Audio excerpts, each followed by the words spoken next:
Broadcasting.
Okay, so I'm just testing out the streaming configuration that I have, which is why I was pretty much absent. I was checking to make sure it was streaming. But anyway, so right now I am heading towards the asteroid belt in Omega Sector VE-QB5-15A, which is the asteroid belt at waypoint 2 in the Distant Worlds 2 expedition. I have a keelback that I bought from the local station and kitted out for doing a little bit of mining on a shoestring, and I'm just gonna head out to the asteroid belt and see what I can find out there. Eventually I'll probably end up either selling the ship or just putting it into storage when I switch back to my main ship for departing to waypoint 3 on Sunday. So I'm going to pick up a little bit of speed here and head on over.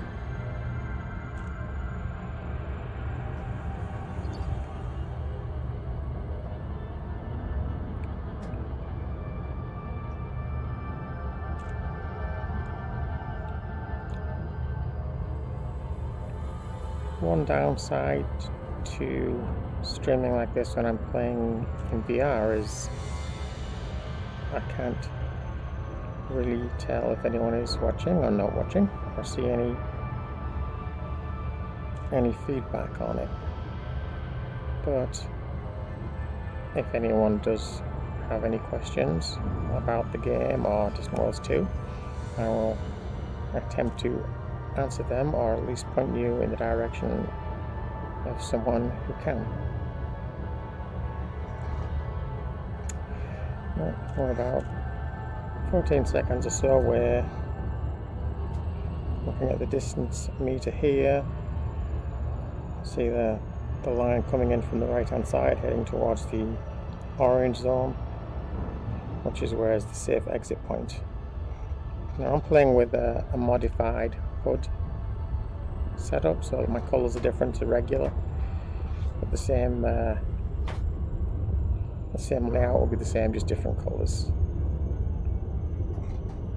So let's see, it looks like I need to be around the other side of this star.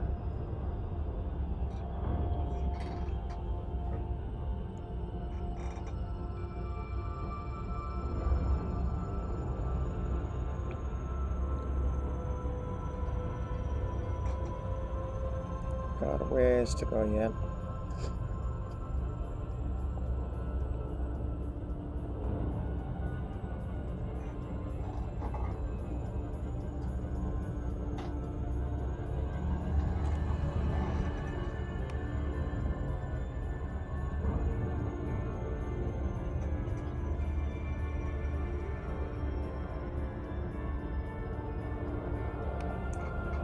Let's see, our needle's getting closer.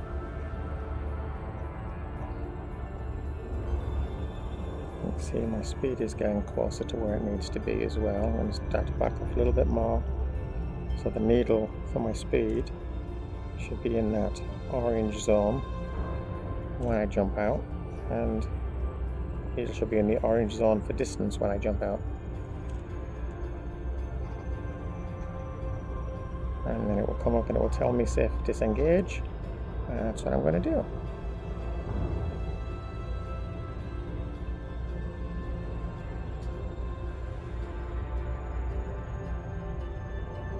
Just keeping my little mini radar to the left of center there, with the white dot solid in the middle of the radar, so I know the target's right square in front of me.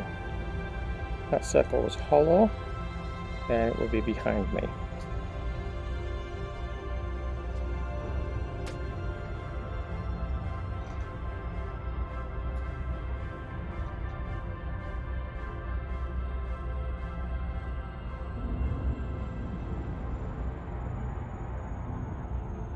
Here we go. Disengage. Disengaging.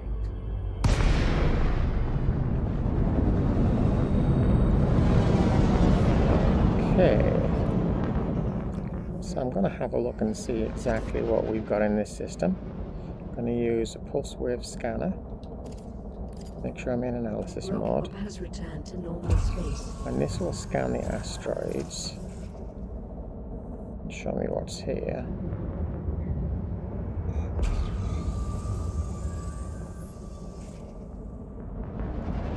Actually, I'm not really seeing anything show up orange, just blue, which is a little bit disappointing. Oh, there's something.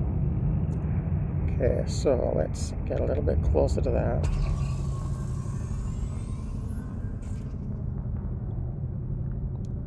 And then we're going to deploy a prospector limpet, and that will tell us what materials we can find there. I better slow the heck down. There's the limpet.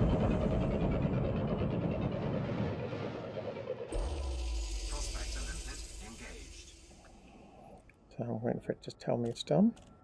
Asteroid scan complete. And now I'm going to lock onto it so I can see we've got lepidolite, coltan, material content high, 100% materials remaining. So at this point I can start using my laser on it. I'm going to deploy my cargo scoop, and as soon as I start drilling I'm then going to start sending out a collector limpet. So I make sure I've got some materials coming off.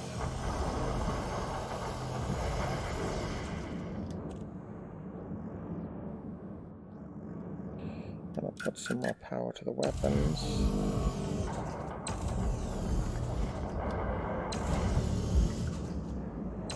Okay, so now we've got materials coming off. I'm going to deploy limpet, collector limpet, and it will collect the materials as I'm burning them off with the laser.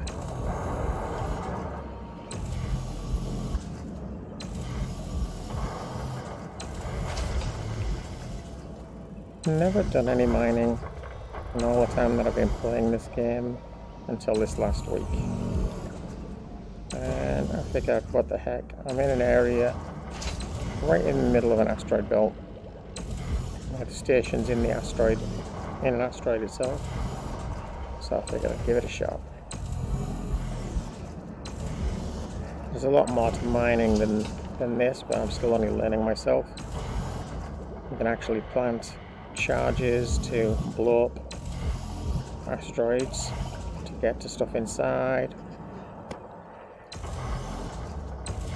You can use missiles, subsurface missiles, to basically make black holes in the asteroid to get at things underneath the surface.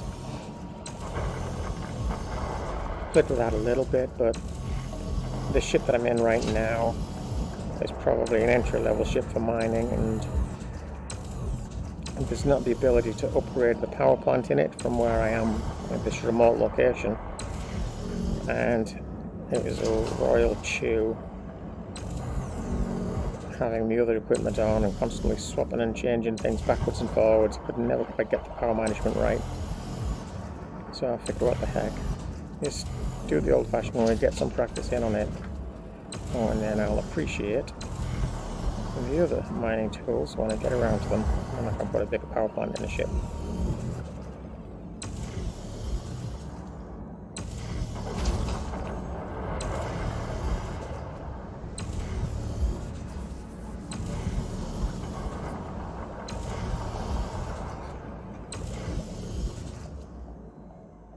This one does not seem to be rotating at all,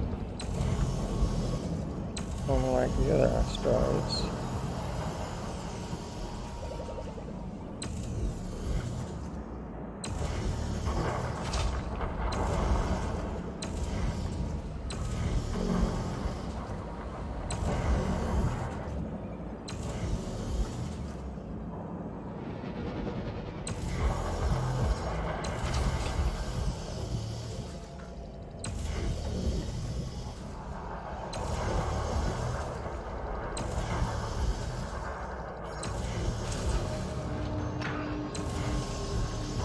Some of the elements that I'm extracting, if I can get them into the refinery and mine tons with, I can sell them as commodities.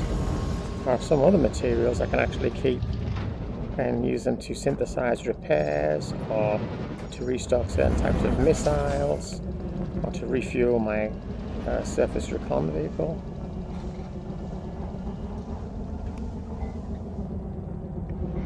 Yeah, I don't want to get too close to this.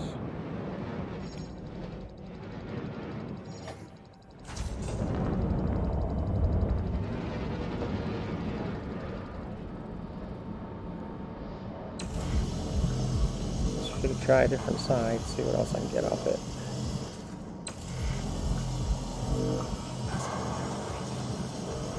Okay, so it's saying the asteroid's depleted, but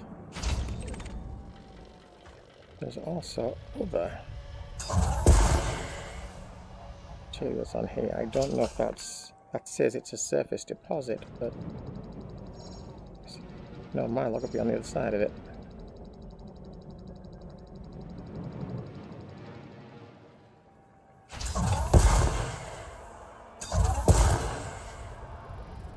Yeah, I'm not seeing anything coming off. There's something there, definitely. I need to get a bit more around.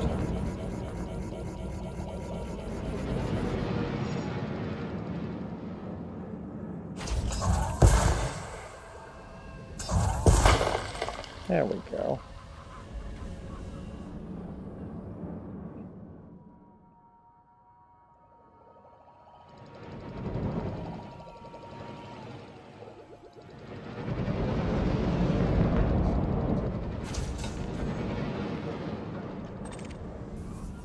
Something else there, so I gotta get to where it is.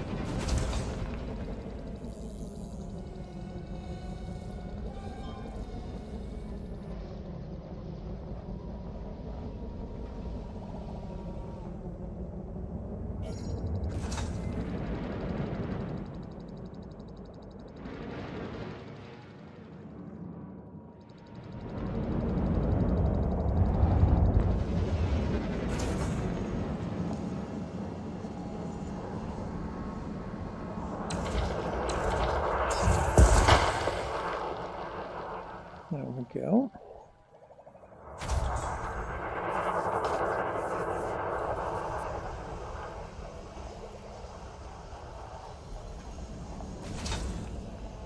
Still got a fair bit of other material floating around here that I've lasered off.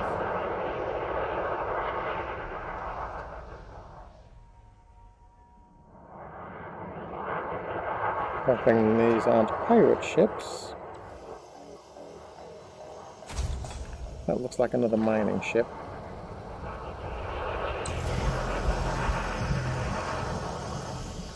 Yeah, I'm not getting anything more off this.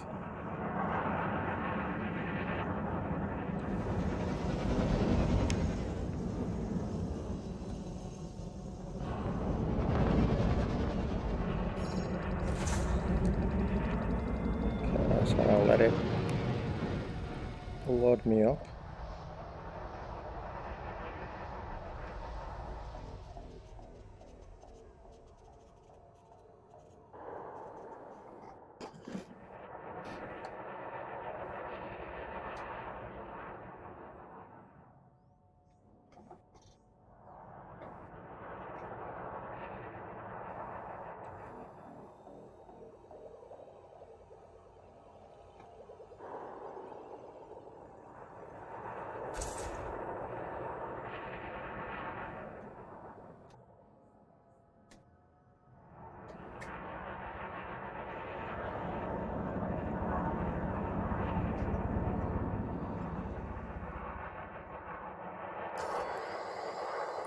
See if my little friend is still out there. Oh, there he is.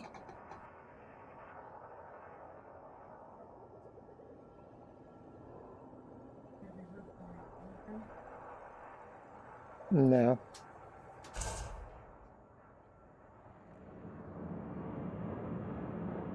With the time difference, I'm guessing probably tomorrow.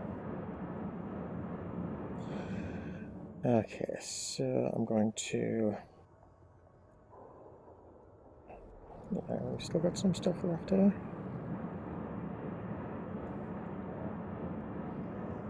I think it's just hanging around right now. So I'm going to switch back to my pulse wave.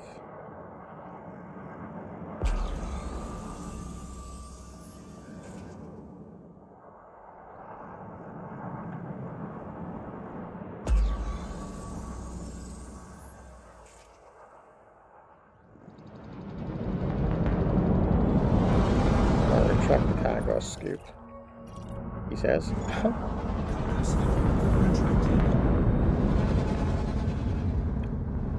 And just see what else we got.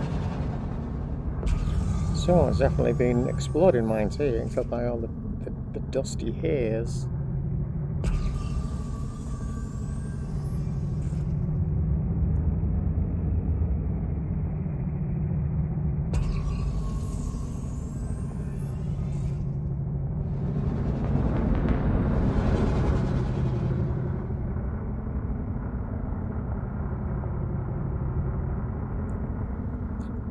I didn't realize it was that close to the star.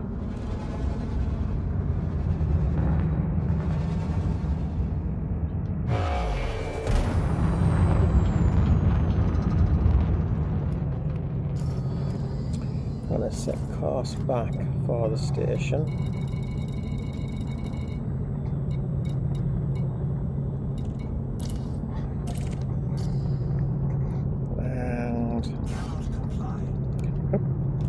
Withdraw hard points, and then we can set off again. 4, 3, 2, 1. Rocket hopper has jumped to Super Cruise. I want to be around the other side of the star.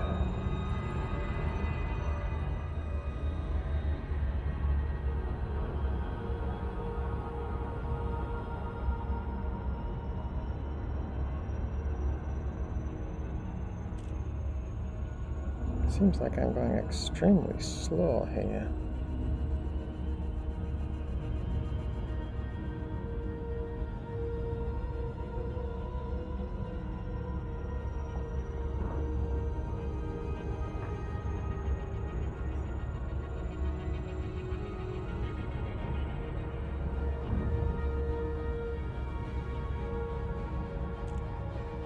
There we go, now we're picking up. Must have been getting a lot of drag coefficient.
closer.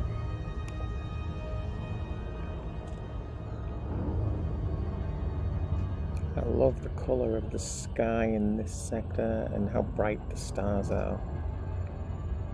And that in combination with some of the really weird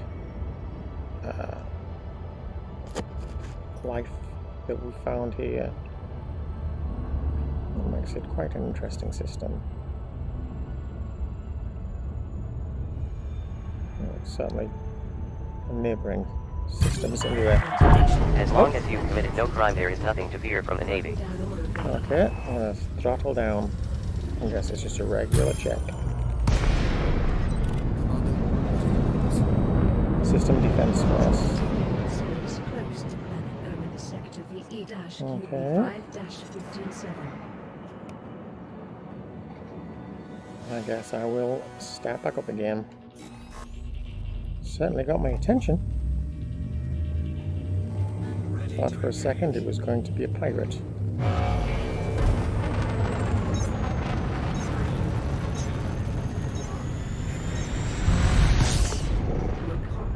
Oh no, again.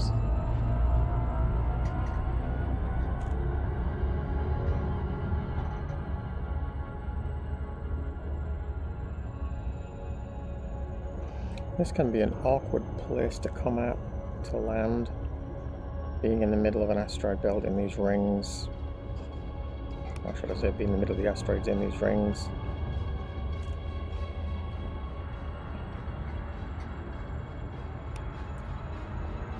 If you get it wrong, you get pulled out early, and it's to be a heck of a distance away from the station.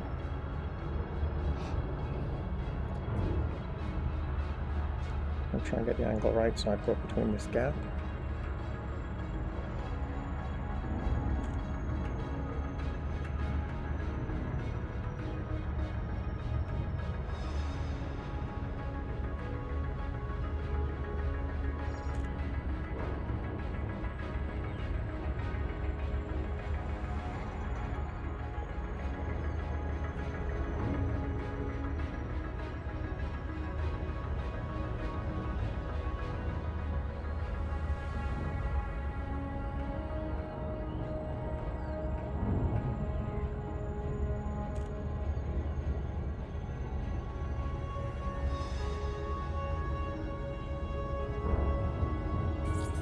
Disengage. Drives disengaging.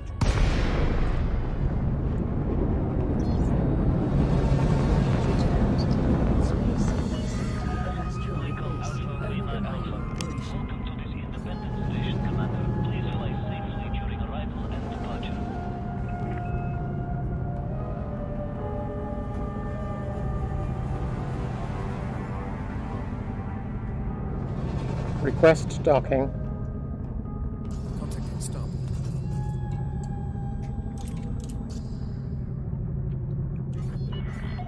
Okay, landing bay 20. Arrival on landing pad 20. Landing pad 20 is at 11 o'clock near. As you land, lights on your right.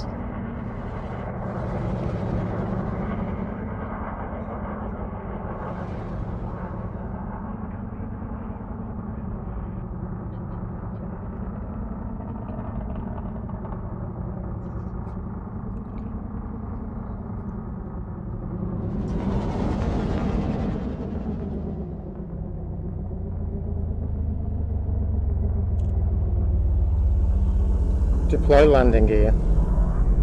Lowering gear.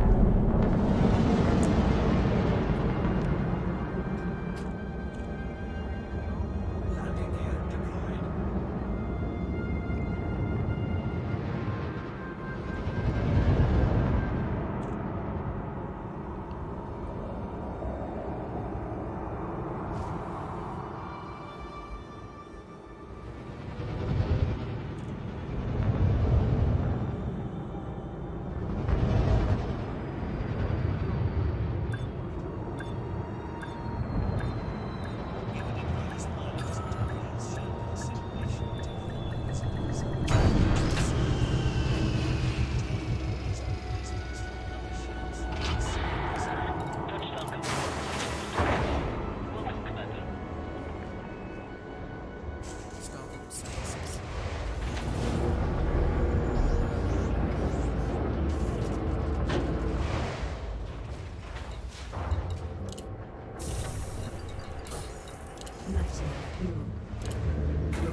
rock hopper repaired.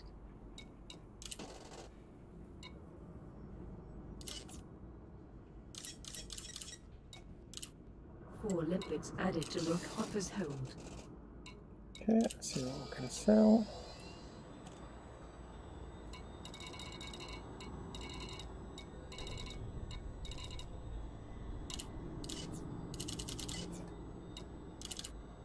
You have just sold 7 tons of coltan and 1,363 credits per ton for a total of around 9,500 credits. You have just sold 2 tons of lepidolite at 629 credits per ton for a total of well over 1,000 credits. Okay, so let's switch things up a little bit. I'm going to switch over to my exploration ship. Parking rock hopper and swapping to Vengeance. You have a size 5 fighter hangar. It has a Taipan with rows blurred out. 86 rebuilds remaining. This is quite a bit bigger than my other ship. SRV hangar. SRV storage will start to load out. It is 1 rebuild remaining.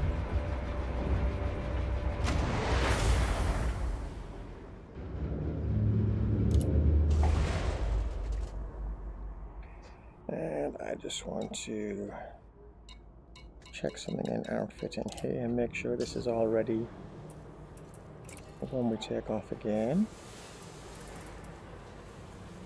I think this is where I need to, oops, I need to go back into here.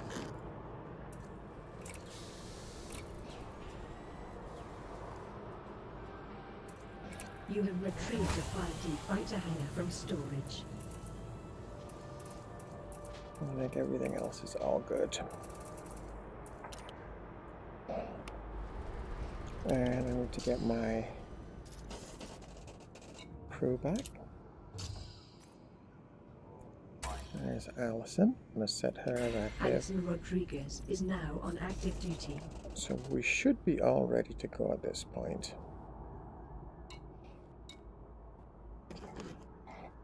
And so let's just open galaxy map. Star map. Just have a little bit of a look around here. Here, so this is where we're at.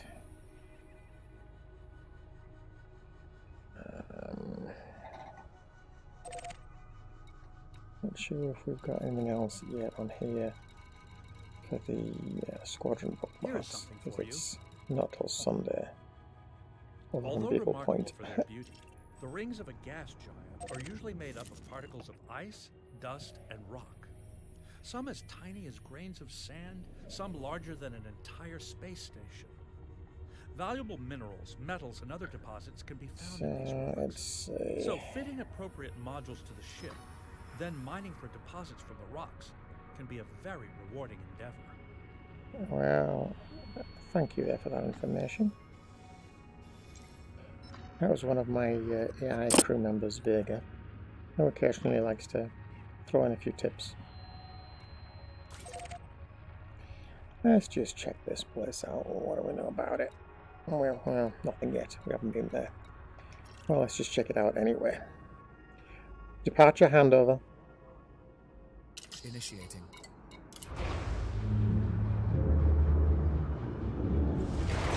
Transfer Engines online. Stand by for launch.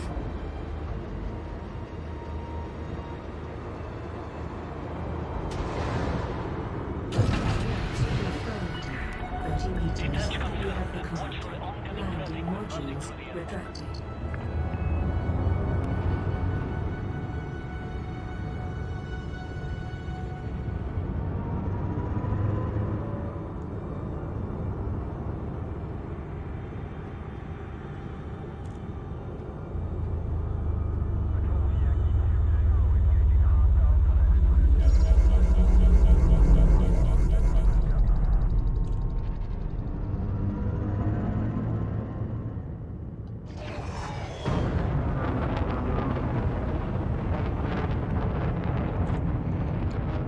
So you can see our destination is behind us here. Yes, we have a hollow white circle in the middle of our mini radar to the left of the main dish. So I'm just going to turn us around. It's now solid, so it's ahead of us, and there it is right in front. So I'm going to throttle up. Nope, still mass locked, which is probably going to be a bit of a problem given the number of asteroids that there are here. I might continue to be mass locked. So I'm just going to now try and boost out.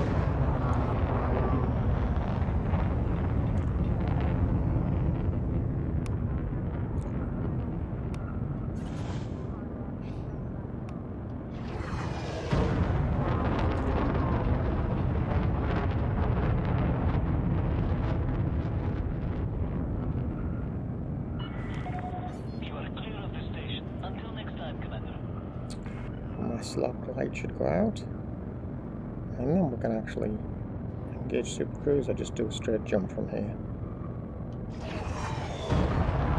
One more boost to the afterburner should do it. Maybe.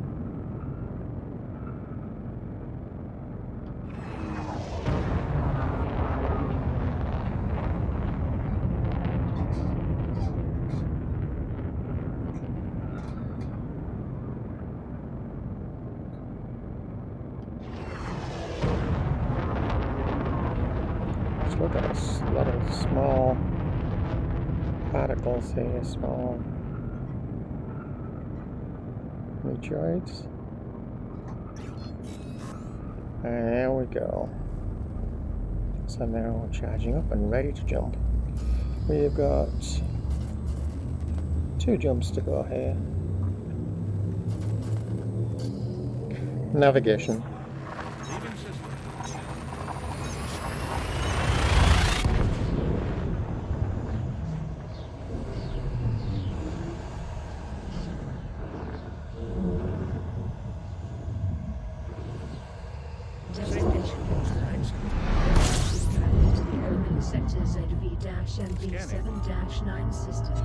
We'll grab a bit of fuel along the way. Some fuel scoop. Fuel reserves now at 92%.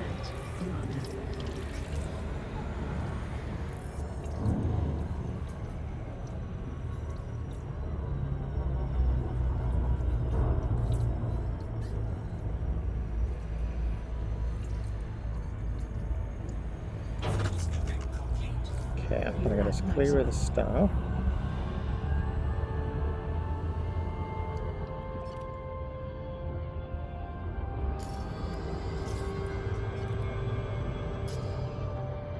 Okay, so now I'm going to use the system scanner and see what we can find here. I'm going to do an initial pulse. A very common M-class main sequence star detected. Okay, so there's something here. Detected.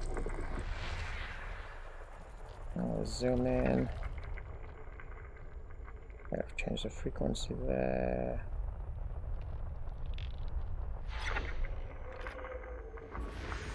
There's a planet Scan and there. analysis completed. Celestial Object A3 is a low-gravity icy body. It has a slow rotational period of 57 days and is tidally locked. The atmosphere is methane-rich with an average surface temperature of 95 Kelvin. Yeah, there's something else in here.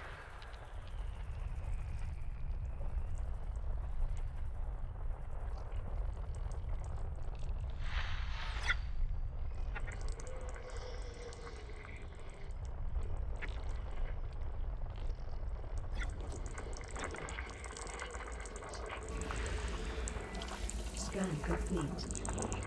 Object A2 is a medium-gravity icy body. It has a slow rotational period of 58 days. I detect high levels of active water lava flows. There is a super dense methane-rich atmosphere with an average surface temperature of 245 Kelvin.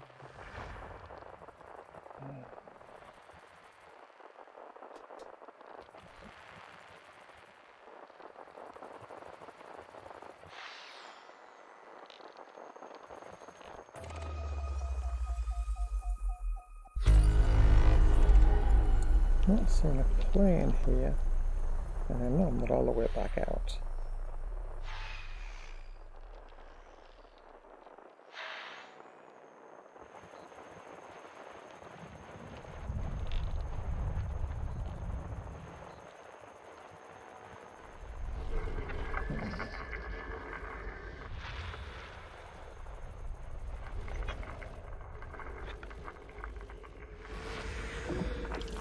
Analysis complete. Object A6 is a low-gravity icy body. It has a rotational period of 1.6 days. I detect a super-dense argon-rich atmosphere with an average surface temperature of 84 Kelvin. Analysis finished. Body A5 is a medium-gravity icy body. It has a fast rotational period of 0.5 days. I am detecting high levels of active water lava flows.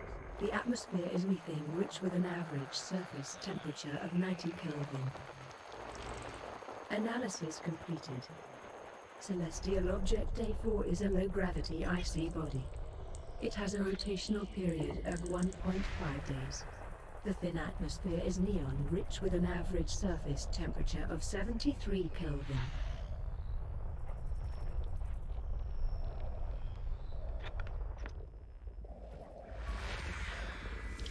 Scan complete. Object A1A is a low-gravity rocky body that is suitable for landing. It has a rotational period of 6.3 days and is tidally locked. There is no atmosphere. The surface temperature average is 151 Kelvin. Analysis complete. Object A1 is a medium-gravity ammonia So world. I've got one It more has a slow thing. retrograde rotational period of minus 120.7 days. Most prevalent in the very thin atmosphere is ammonia oxygen with an average surface temperature of 210 There we Kelvin. go. This data might fetch over So 322,000 now we've got a complete credits. scan of the system. Scan complete. Object A7 is a low-gravity icy body. So let's It just has a go fast through rotational period of 0.5 days. The and Grashny scan atmosphere each of is these argon planets in with an turn. average surface temperature Do a of detailed 74 surface scan. Kelvin.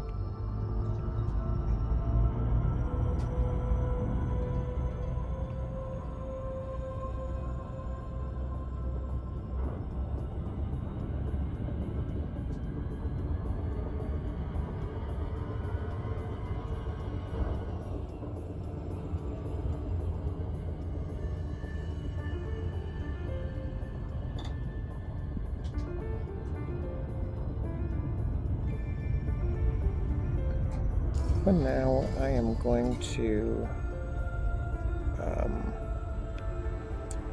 I'm going to change something on here. I'm going to go in here and turn that off. I'll get rid of our orbit lines. Gives a nicer view of the sky. I only really had that on for the long trip across here, just in case I started to get a bit careless. And I use the orbit line more like the guideline around a star when you're scooping. I haven't needed to use it in a year, but given the length of this expedition, I figured why take unnecessary risks, just put it on. But for now, while I'm just doing this, I can turn it off.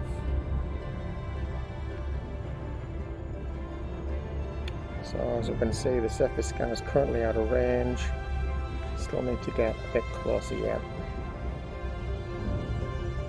I'll probably have to slow down a bit.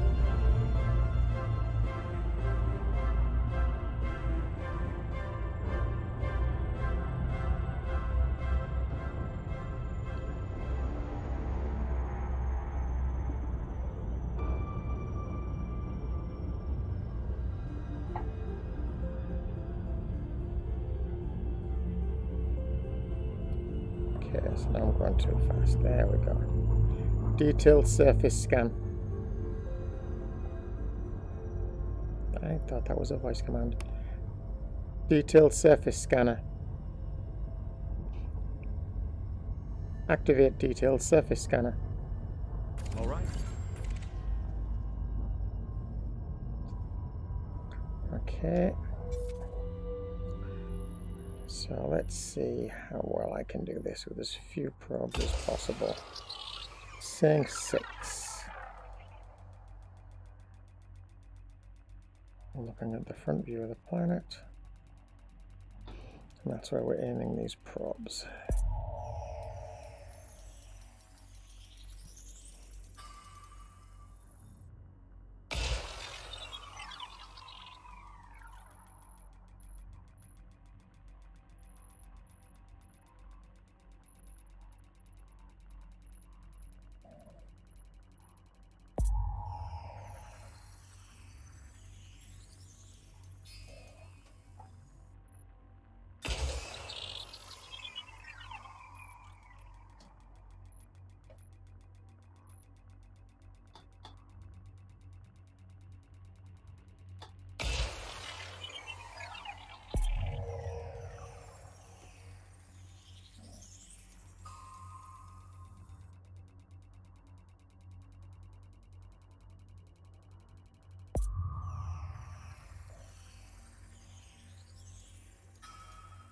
We might be able to get the others from the back.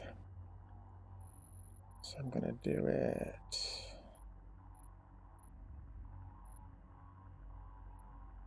like that.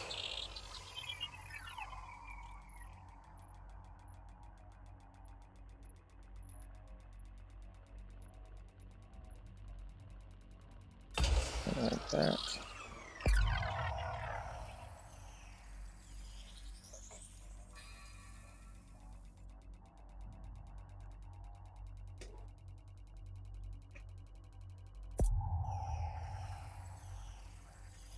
Not quite sure why they're not hitting.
And used more than I should have.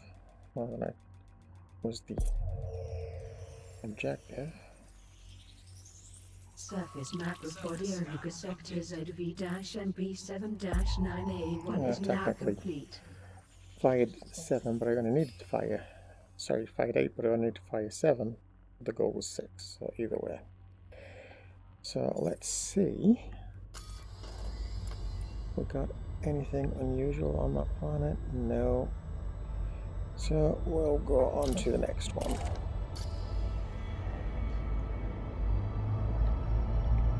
This one's landable.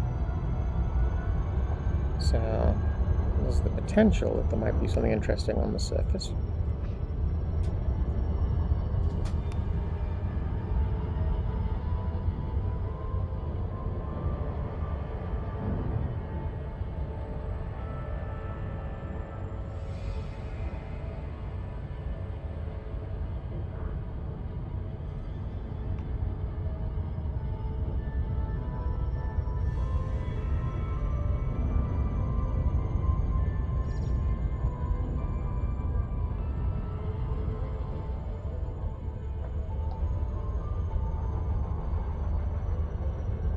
A bit closer to that than I was expecting because I wasn't paying attention. Okay, I'll go back to the front view.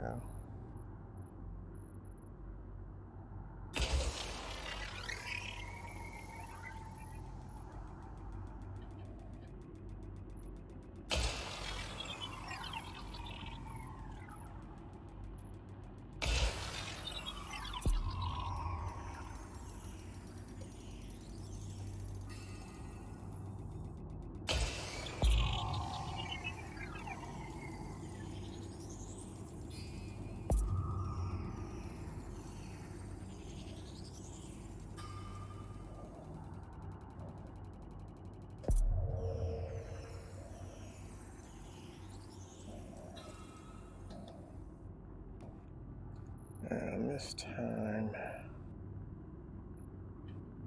I'm gonna go about there.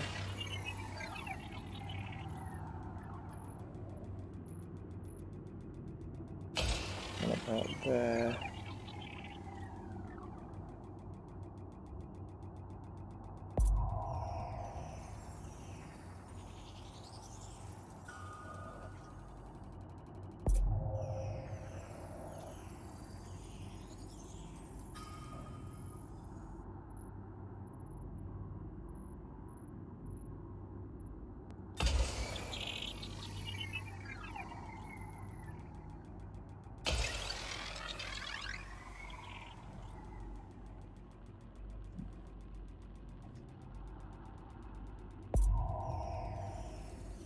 Surface map is finished.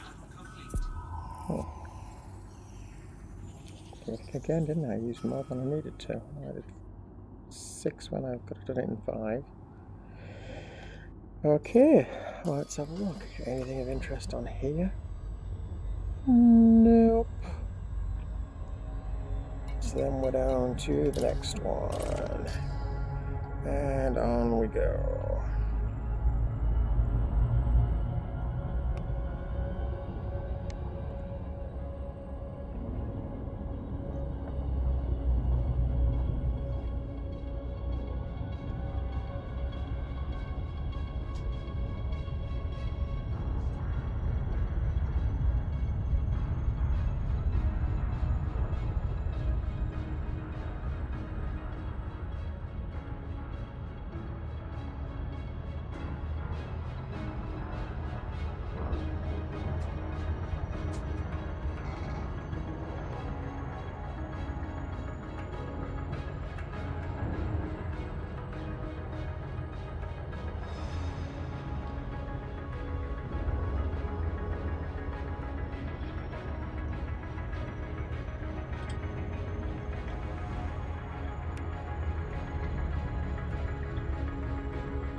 Okay.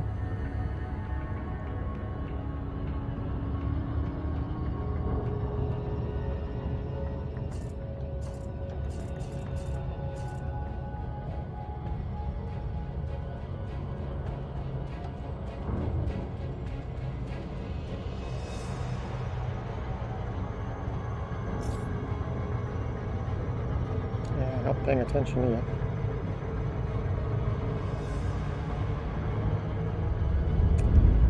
Lucashan.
Map of body Omega sector ZV-and B7-9A2 is I did it in complete. 8 instead of 7. Oh well. So what about on here? Anything interesting? Nope. And on to the next one.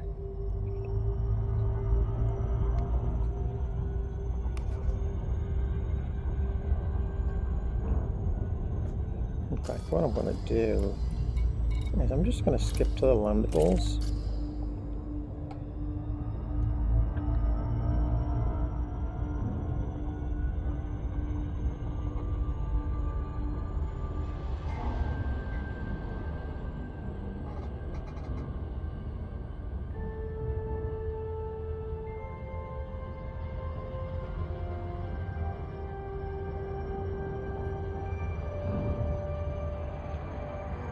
So I'm really looking for some kind of surface points of interest that probably, I'm going to show up on a landable. So I'll be cruel otherwise.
Well, I guess I didn't need the other.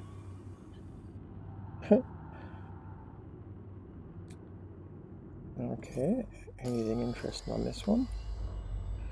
Nope. Any more landables? Nope. Well, I'm just gonna go and take a look down there anyway. I'm going to switch modes.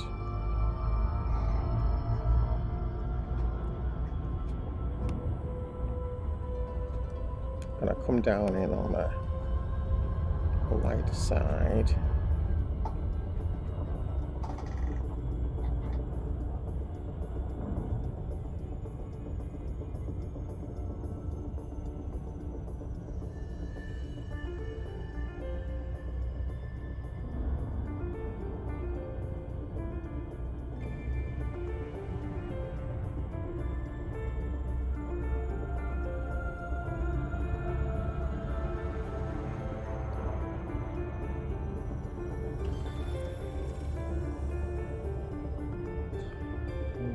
Heading into orbital cruise now. Orbital flight engaged.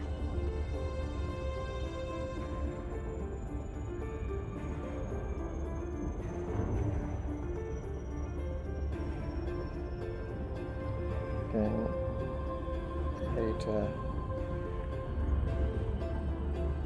drop into the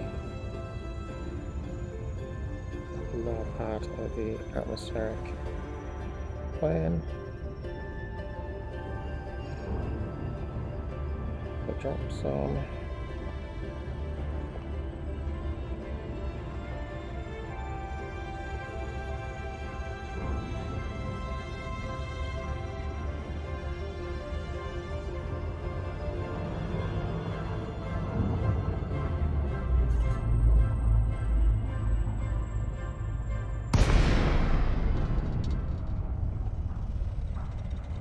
Left Now in cruise glide close to mode. planet Omega Sector ZV-MB7-9A1A.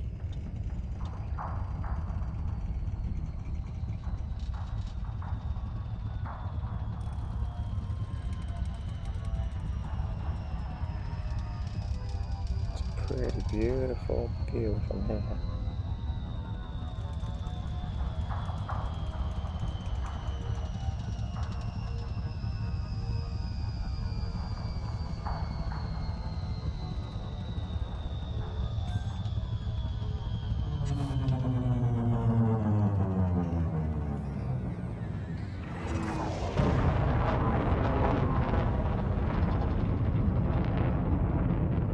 Still about 4.5 kilometers above the surface.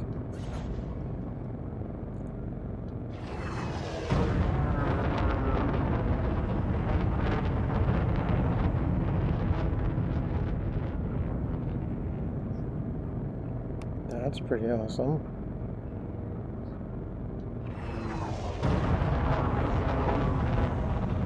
Oh, what, sorry?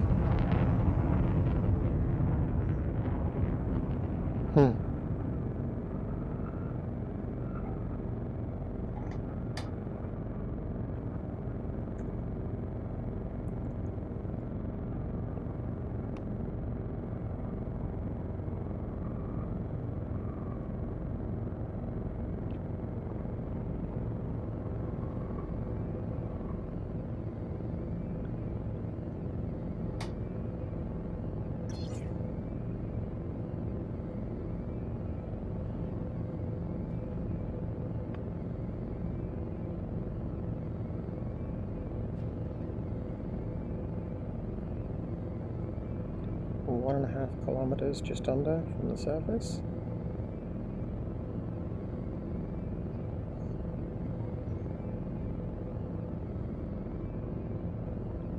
Deploy landing gear. Deploying landing gear.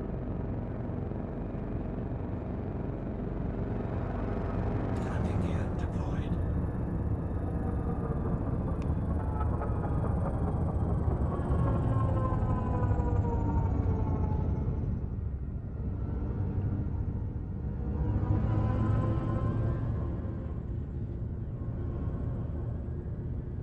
So now we can see a detailed terrain simulator on our navigational dish. It's handy when it's down to landing, and as we drop further in height, start to see some of the more detailed surface appear, and we should start to get information about whether the surface is suitable for landing. Still a little ways to go yet.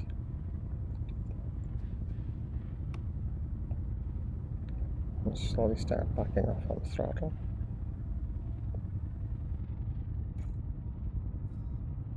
Okay, unsuitable terrain, so I'm now just going to use thrusters for forward and side-to-side motion, and vertical thrusters just to allow me a little bit closer. Don't want to get too close, just enough so I can see a bit more detail on the surface map.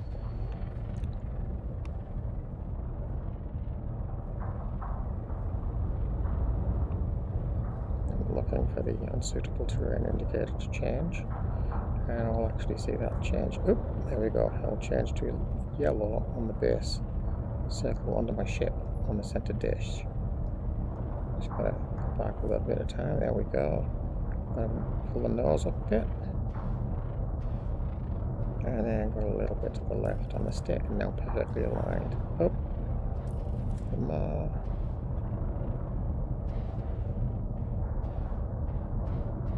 and just gently come down.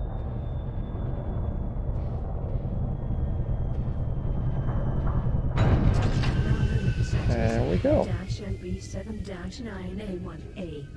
So let's have a roam about. Coordinates are 22.42 Deploy the buggy.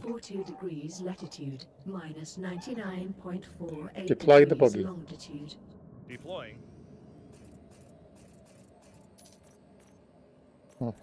Buggy away.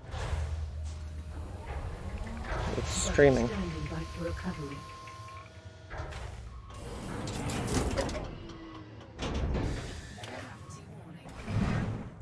Okay, so let's have a bit of a look around here.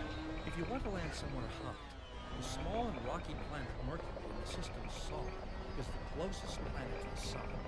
On Mercury's surface, temperatures reach over 450 degrees Celsius.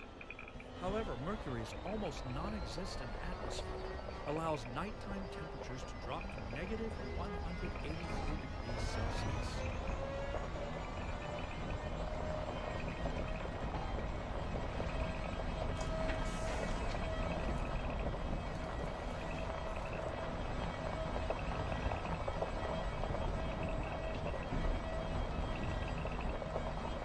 Dismiss the ship. Ship dismissed. Navigation guidance system online.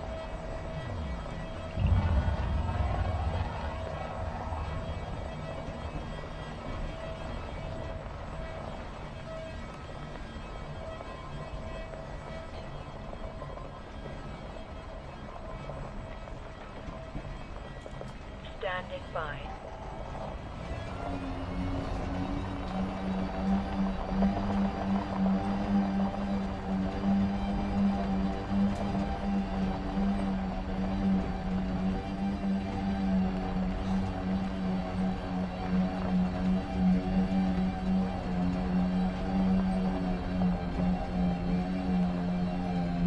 So our radar is showing that there's some rocks that we can potentially harvest minerals from.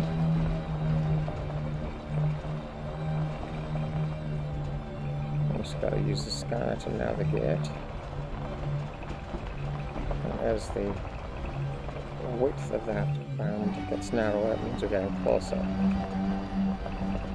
As we're on the lower band, it's basically smaller objects. Larger objects show up on the top half of the band.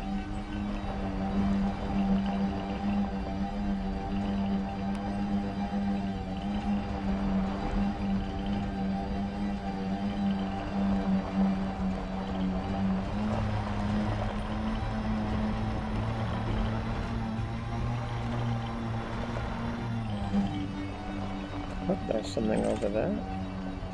Andesite chondrite.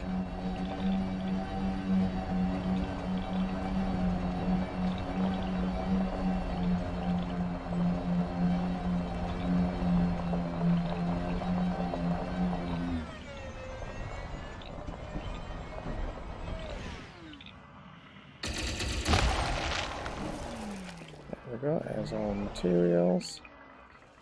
And we're going to deploy the cargo scoop. And we're going to target some of these and pick them up.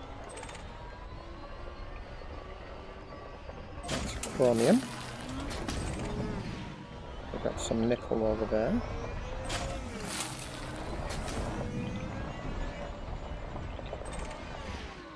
And some carbon.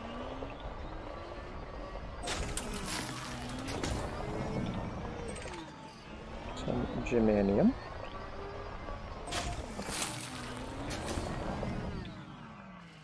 And we've got another bronzite chondrite over there.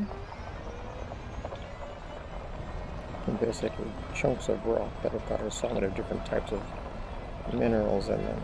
Some can be metals, some types of these rocks can have metal in, some other pieces, iron.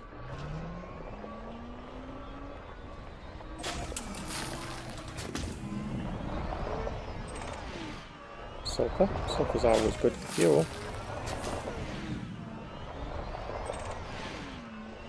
Chromium. And that's it for that rock.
Oh, what have we got over there?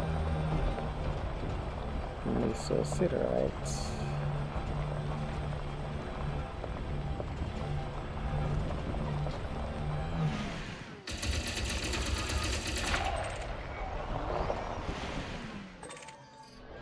Nickel.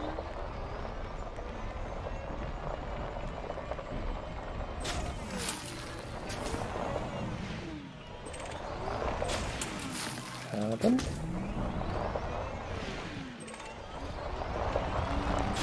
Phosphorus.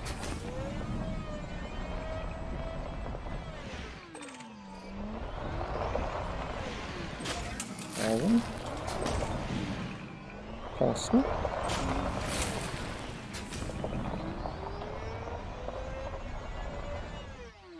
And looks like we need to be more in that direction.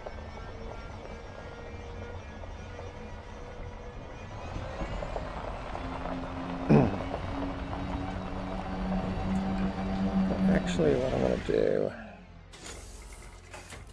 is I'm going to recall the ship and then head a little ways to the next system.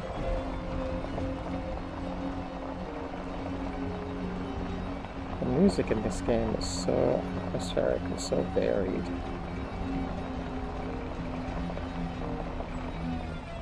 It can be hauntingly beautiful. Adds so much to the atmosphere.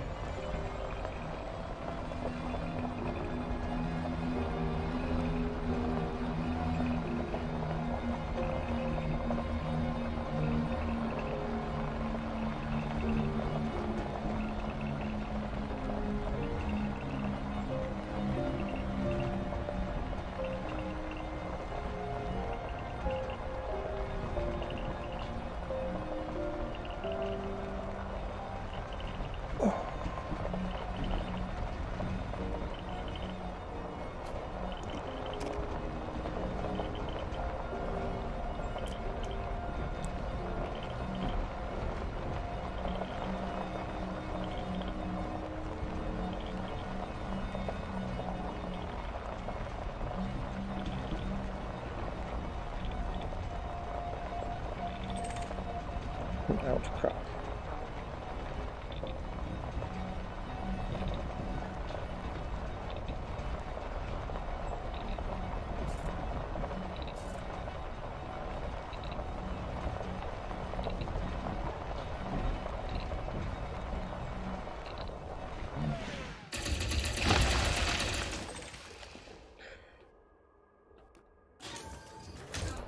Oh, chromium's quite nice.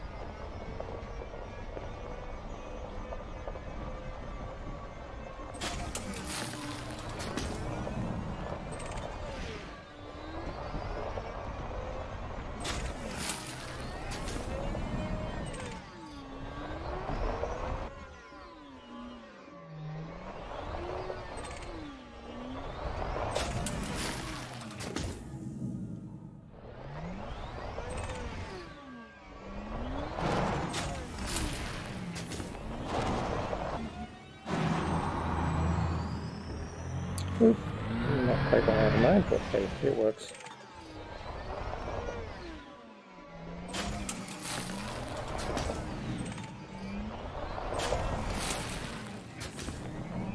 Okay. Recall the ship. Ship recalled.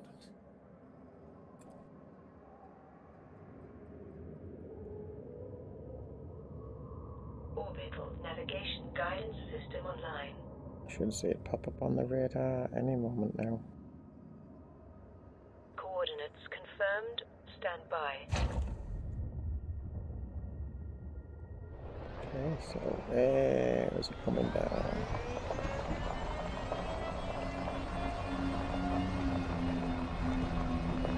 There it is.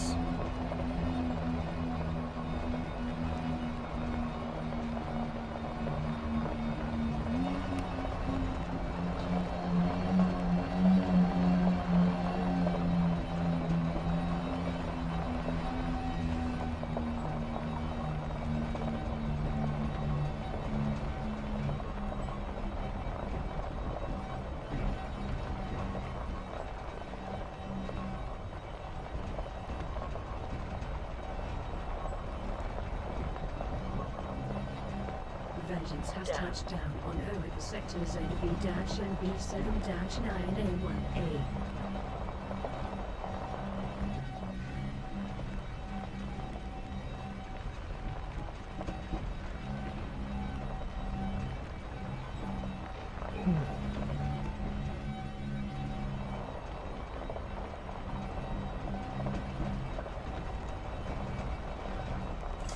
SRV standing by for recovery.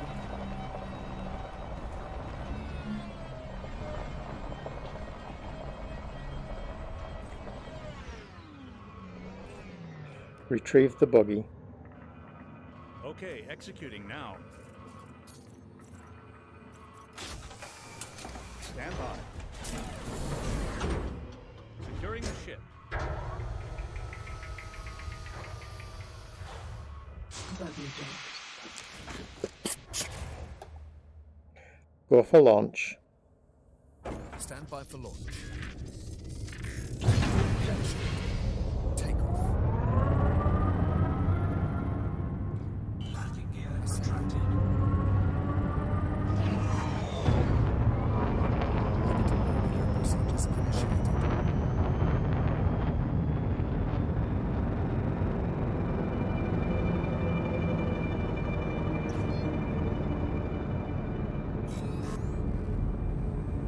Supercruise drive engaging. Aligning with the escape vector. And we should take off. 4, 3, 2, Jump to Supercruise.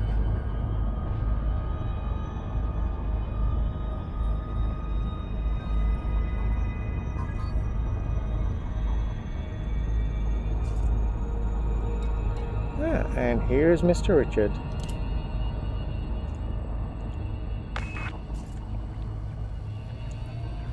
Well, hello there.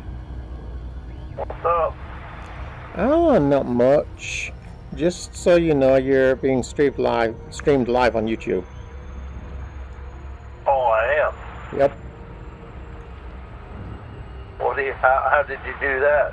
It's just something I got set up with OBS Studio to stream stuff out. So I've been flying around, and there's a guy at work who's wanting a bit more of an insight into the game, so I figured I'd just do a stream, and then I could just send him a link to the stream after it had gone off air. Give him a bit of a flavour of what it's like. He's not got too far into it. He's only got the base game as well, he hasn't got Horizon, so I figured it might give him a little bit more of a flavour of it. So if you're watching, Rich, hi. His name's Richard as well. Oh, okay. So where are you at?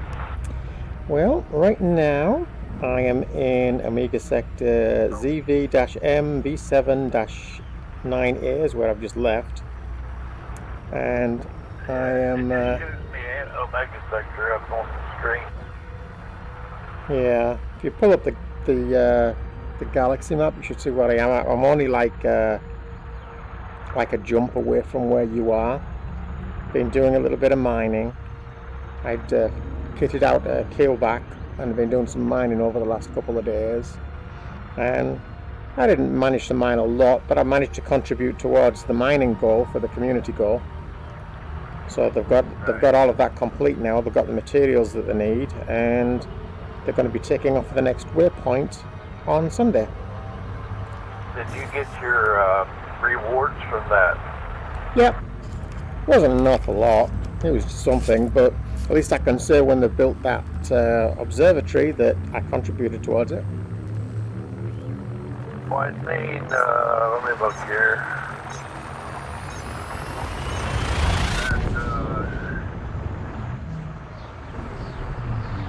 You was supposed to collect your rewards from Omega mining operations in the Omega sector of the QB5-15 system. Yeah, it's where the station where we were landing. We are. Yep. Yep, that's what I thought. So I've just done another jump, so I'm 2 jumps away from you now. I just kind of picked us somewhere at random and figured I'd just head there. It was just a couple of jumps out, and I was just gonna do some scanning. So make sure I got a discovery scan, and then open up the FSS. Not much in this system. Yep. It's only bare bones, but it was enough to get me some mining in. What are you going to do Sunday? Sell it? I don't know. I mean, I sold my last keelback, so I might keep it for doing a bit of mining, and then I don't know about if depending on how much it's going to cost to ship it back, might not be worth it. But I guess the thing is, I won't know until I actually. Yeah, I guess when I get back to the bubble, what I can do is I can have a look at how much it'll cost to transport it, and if it's more than what the ship's worth, then I'll sell the ship and just rebuild one from scratch.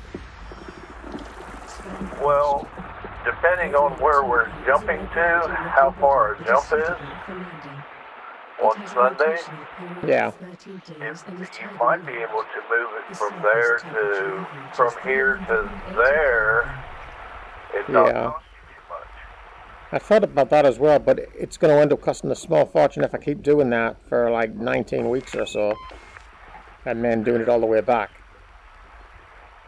Just why didn't you go ahead and get one fitted out? Of course, I've been trying to do a bunch of other things too, and Yeah. I haven't. I want to get this other computer set up, and I haven't made the jump to do that just yet. I was trying to get everything situated to be able to do that. Yeah. I want to make sure I got all my ducks in a row, so to speak, with my pin location, and so that way, because the front panel controls, I have to plug them in individually, and I gotta make sure I know where they go. So that way there's no errors when I hook it up. Yeah. Or no mishaps. So I got everything situated. I got my standoff. I only need two. So I got everything put in the other machine. I got all my wires ran. I completely disassembled it and redone everything and cleaned it and then put it all back. I put everything back in. I put the new power supply in it and made sure all the wires were ran correctly, and so it really does look nice. But that's cool. I still got the old motherboard in it. I've been using that as kind of a dummy. Right. And that way I know how my hookups are going to be. So yeah. It's got 4 120 millimeter fans, not counting the 140 millimeter fan that's on the power supply, and the fan that's coming off of the motherboard. Should keep it nice and cool. You think? Yeah. Should. Put some water in it and it'll double up as an ice maker. Well, my thing is, I'm afraid to put. I want to get that video card. Right. But the video card, I'm afraid if I put it in this little box, this one I have now, it's going to be too much heat. Yeah. That's a lot of video cards, and it's, you know, when you're talking 8 gig from 1 gig, or what if it's 1 or 2, whatever this is, I think it's 1, but that's a big difference. Yeah. But you know, I did not know this, but them big power supplies, if your machine's running at 50% or less, the fan doesn't even run. Yeah. So it's not laboring up to generate enough heat. Nope. And my goodness, 750 watts ought to be plenty of power to do everything I got to do now. Yeah. So, and then also I found out that I can buy in the dashboard, they have a 3.0 with a card reader. It's got like 2 or 3 3.0 ports. It has a card reader, and it also has fan controls on the front instead of the back. Right. And I can get that for $20-some. Well, that's cool. So that's going to be my next purchase as far as buying something to put put on it after I get it on and everything running and stuff. Yeah. But yeah, I'm kind of glad I went down there and got this. I thought about it, and I said, you know, I better jump on it while I got the chance because it won't be there long. Yeah. Here's a good deal. What do you say?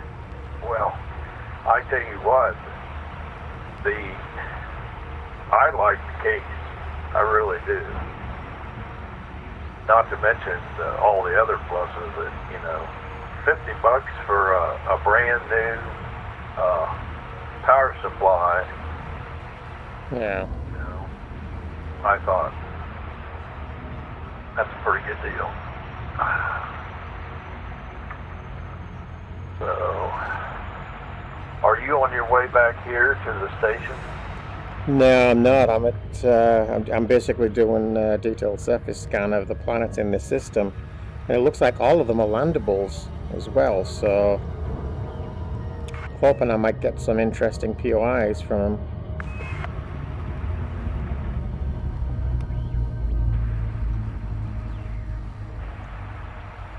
Well, do you have a buggy on that machine, on that ship? I'm back on the back in the Anaconda at this point. Okay. Yeah. Just pack the fuel bag up. Get together and go to some place and check out some.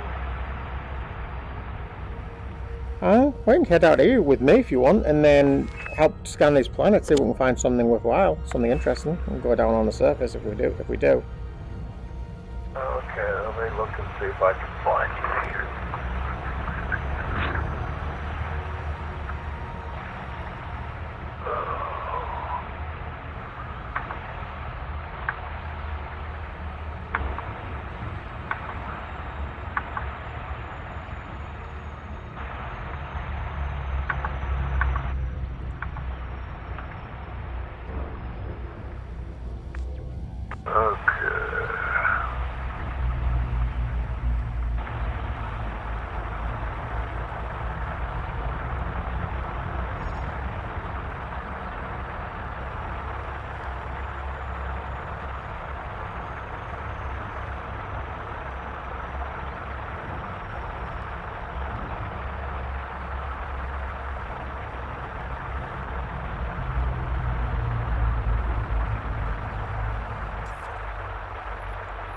It shows that you're at Omega Sector KCV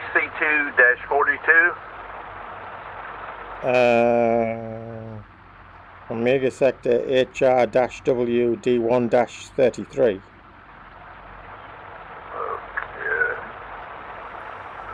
You're further away than I thought.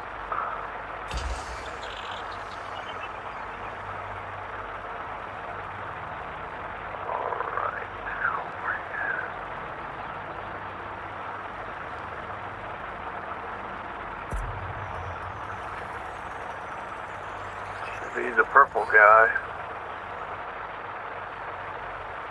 right? You should see like the little person symbol, a green symbol. That's what I thought. I'm in realistic mode. Here, I gotta switch. I don't want to go back to Sotus. Heck, that'll be a long trek.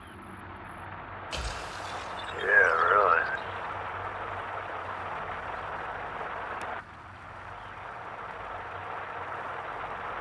Well,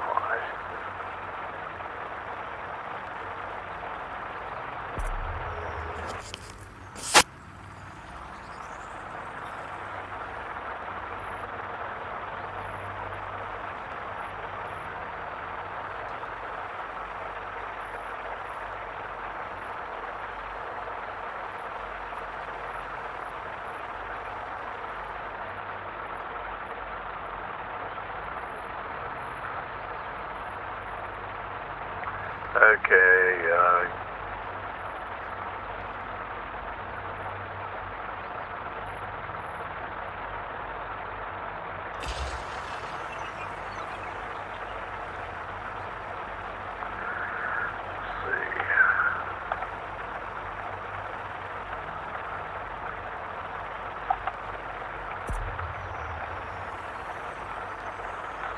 Omega Sector, what now?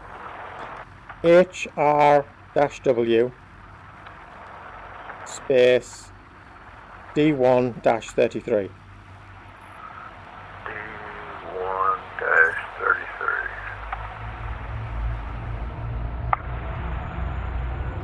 Oh, there you are. I just wasn't looking far enough out for you.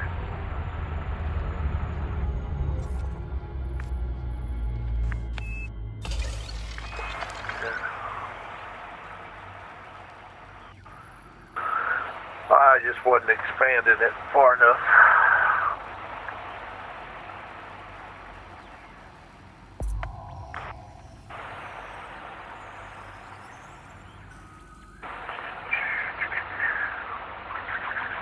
Oh, heck. There's a ton of that I haven't done then.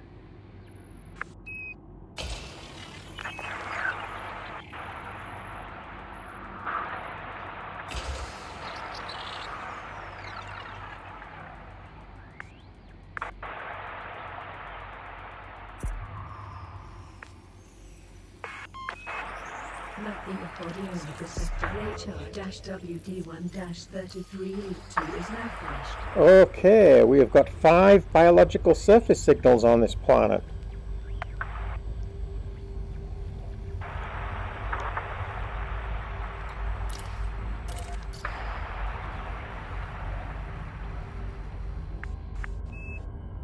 So I'll just hang tight until you get here and we can go and check it out.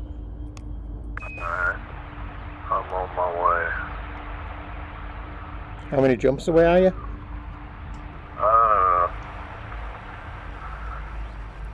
I'm 2 jumps. That's what I figured, because that's all I'm out.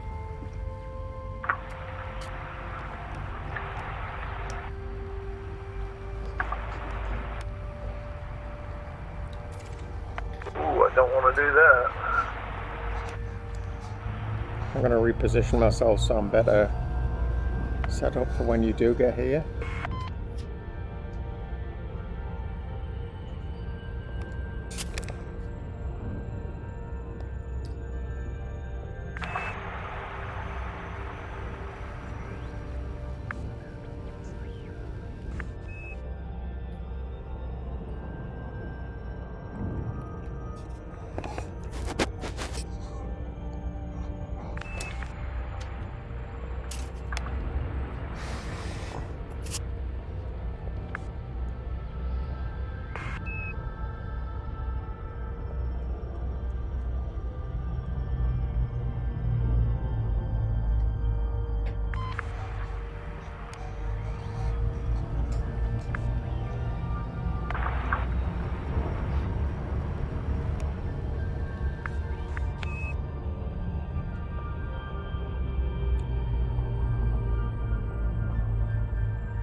Wouldn't you know, number 1 is on the dark side.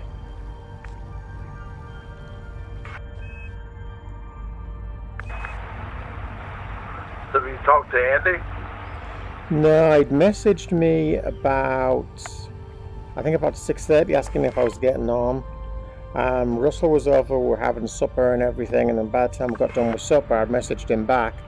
I got on the line and he was on the line, and I'd sent him a voice request and a couple of wing requests, but they all timed out. So I have a feeling that he might have fell asleep at the computer, and then the next thing I looked, he was offline. So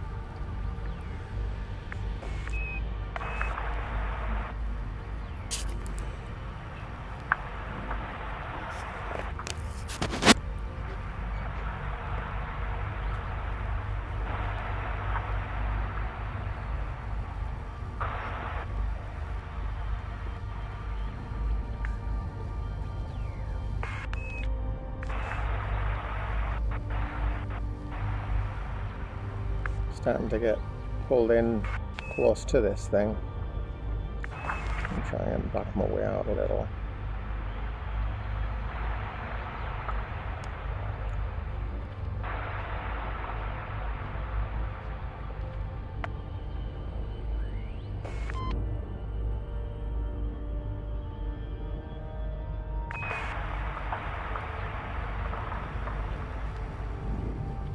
Yeah, it's trying to pull me in.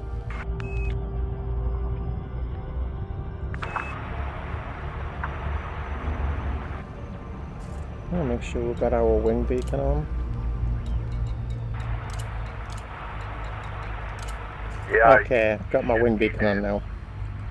Yep, it was on. I've just enabled it now, so it's kind of been on. I'm assuming that's so. Well, you can see my thing on the screen to show that we're connected in a wing, but I wasn't showing up on the map, was I? No, not at first. Not until I put in the coordinates. Yeah, that's the thing. If I had the wing beacon on, which I thought I did, you would have been able to see me straight off the bat on the map.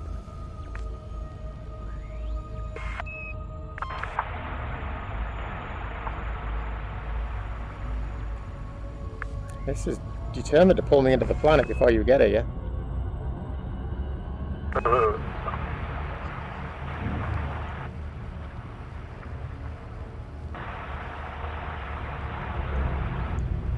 How far out are you?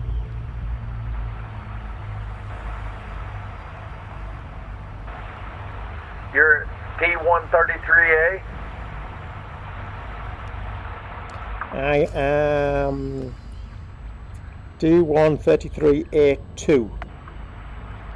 So A is the star, is the system, yeah, right. And then second planet.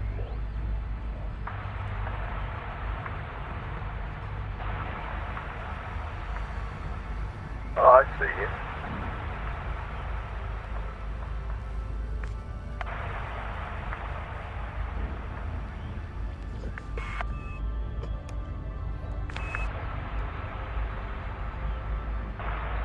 You've got your wing beacon on, right? Yeah.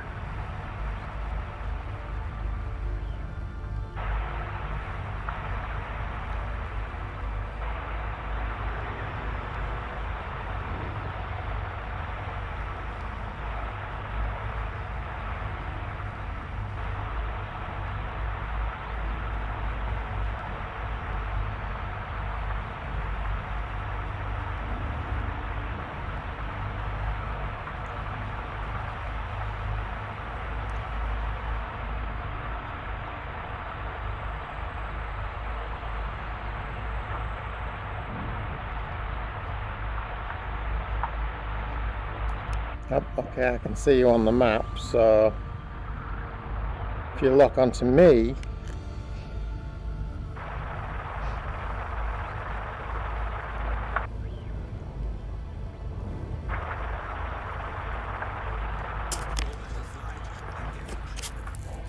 it's pulling me down into orbital cruise.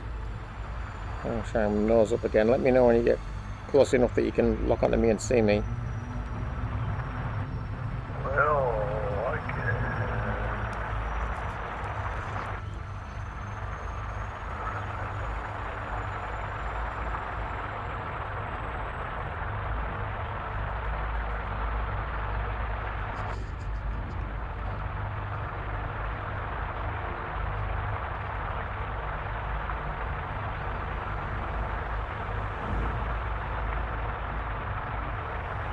You're not on the surface, are you? No, I'm still outside the planet. I'm waiting for you to get close to me. Yeah.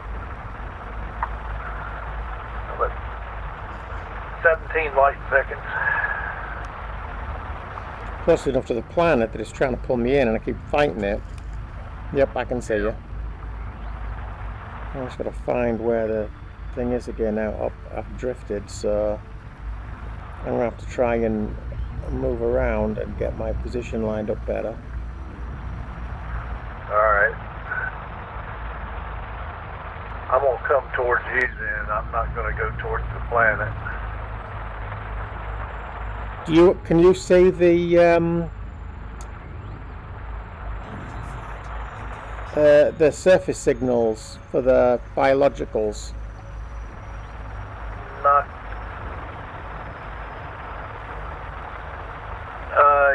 Yes. Yes, I can. Okay. There's number 5. Well, I'm going towards number 1 is where I'm heading. I figured we'll just go to them in sequence. Alright, number 1 it is. It's on the back side of... Yep. It's around on the back side.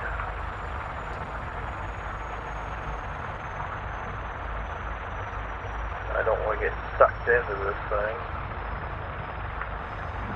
I don't like this angle that I'm coming in.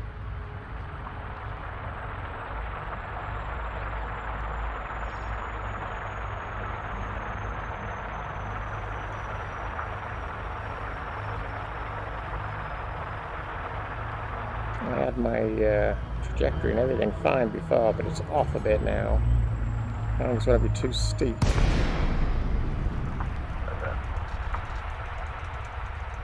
Left Super Cruise in the vicinity of Planet Omega Sector HR-WD1-33A2.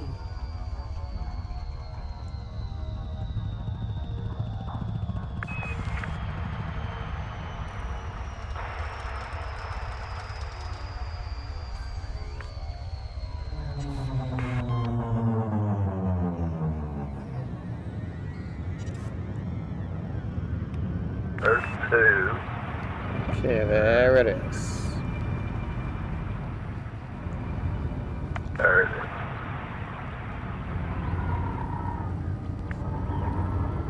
is. Night vision. As you wish. Definitely going to need that on.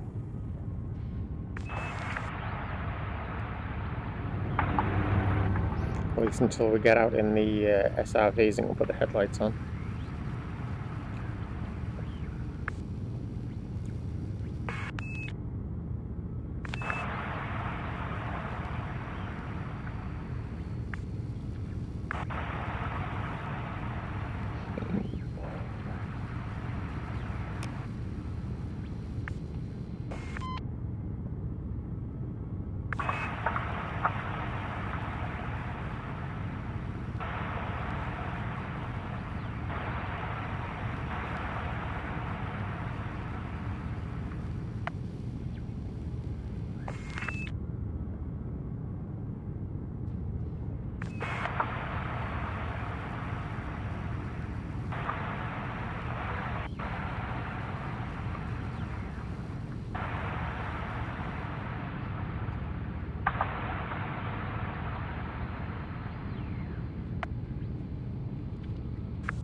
Yeah, normally you wouldn't have seen those surface signals. It's only because we're in a wing and I'd scanned the planet already and had done the used the detailed surface scanner. Definitely something here. It didn't show up until I got close to it. It was a little, I mean, I had to get pretty decently close. Deploy landing gear. Landing gear.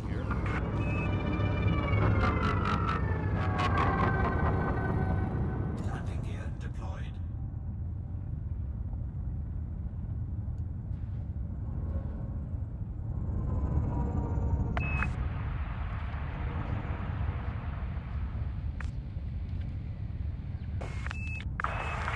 Here's something for you. The probability of success is difficult to estimate, but if we never search, the chances of success is 0. That is a quote from Giuseppe Capone and Philip Morrison's paper searching for interesting... Are you looking for a place to sit down? Yeah, I've still got a ways to get down yet. I'm about 400 meters above the surface.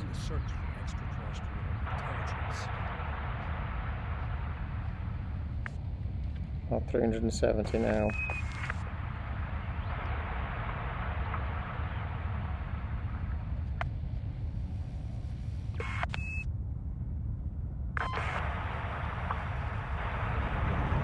Well, I'm right behind you, so.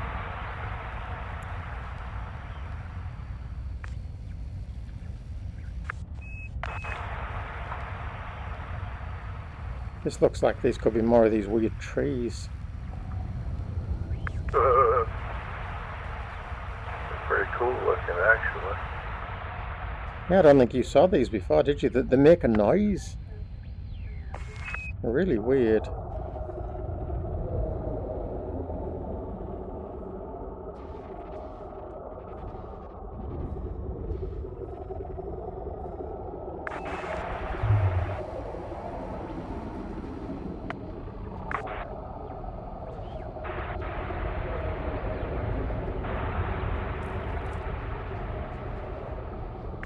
Okay, I found a spot.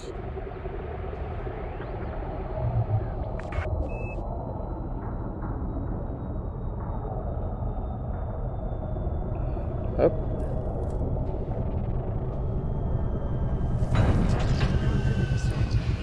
HR-WD1-33A2. Night vision off. Coordinates are 9.2. Night vision. 1 degrees latitude. Understood. 1.34 degrees Deploy the longitude. buggy. Deploying. Buggy away. Buggy standing by for recovery.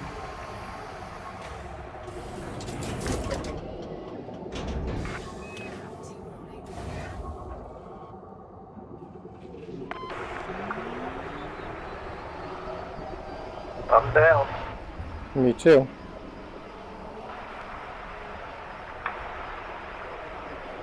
Dismiss the ship.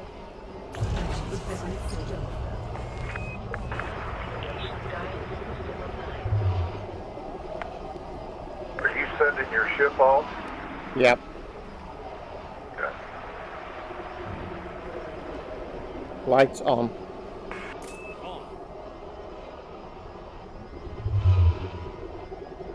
Yeah, did you notice that the little symbol for your lights on the SRV, there's two symbols. There's one for where you've got the lights on but they're dipped, and then the other one's like full beam. Right. I just noticed that. I didn't realize there were two different symbols.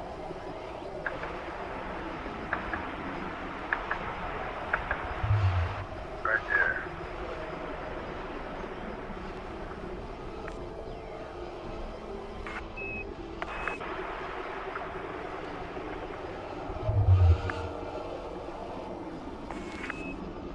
Okay, you're back yonder. Let me come back here with you, then I'm going to send my ship off. Okay.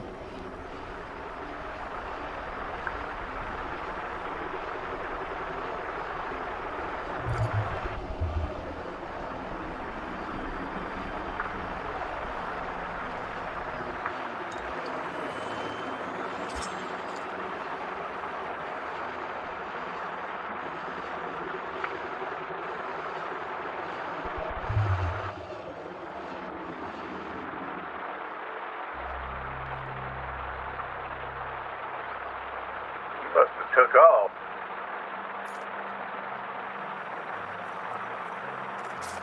I'm just over where these bark trees are.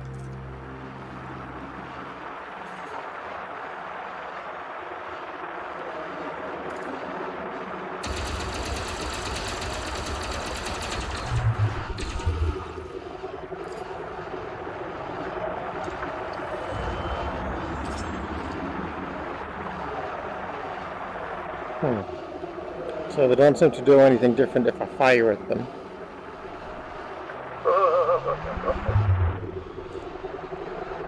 They look like ant hills.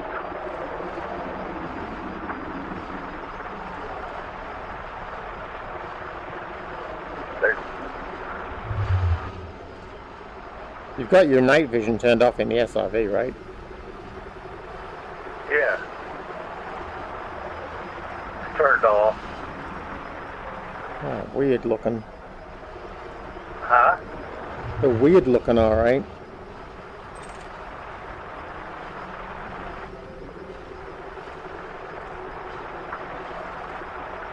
There's some kind of growth here.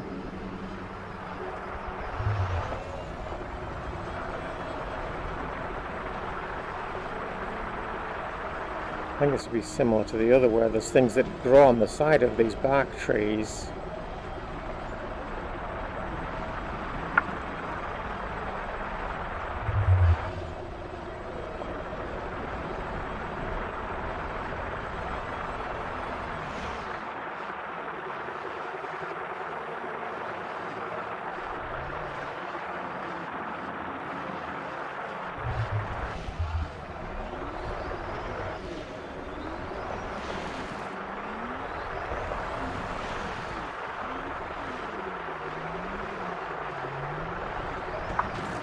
Oops.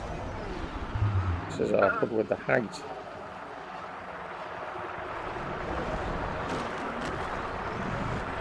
Oh my god. Jeez. It's a horrible place for this hill. Do you see what's down there?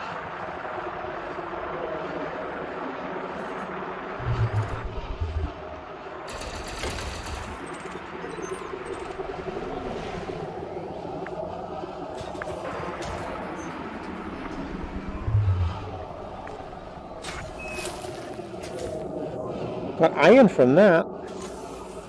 Here's a Musadian seed pod.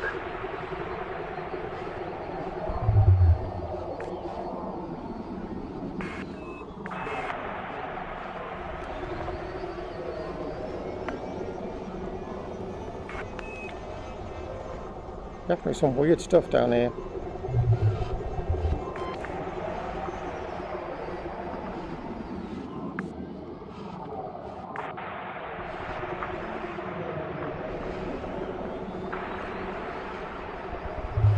There's a bunch of stuff all over.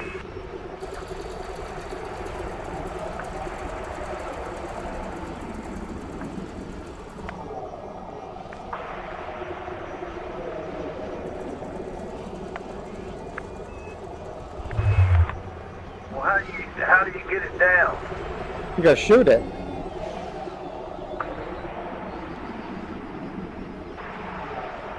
Make sure you target it.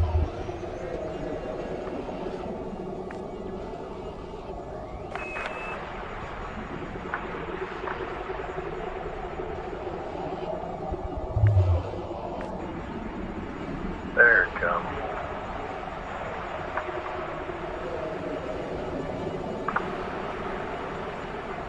I don't know why it puts all these things on next to a bloody big hill. Whoa.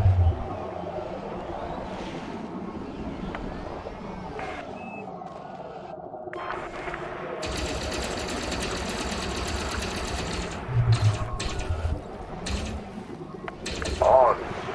New material, cadmium.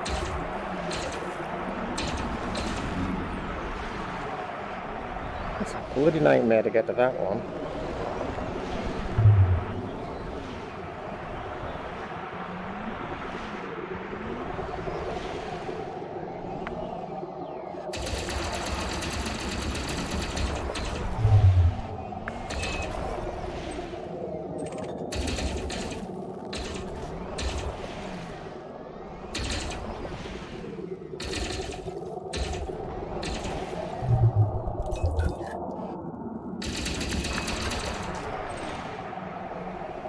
Well, that was hard work. Mercury. Alright, come on. Oh, you got the one.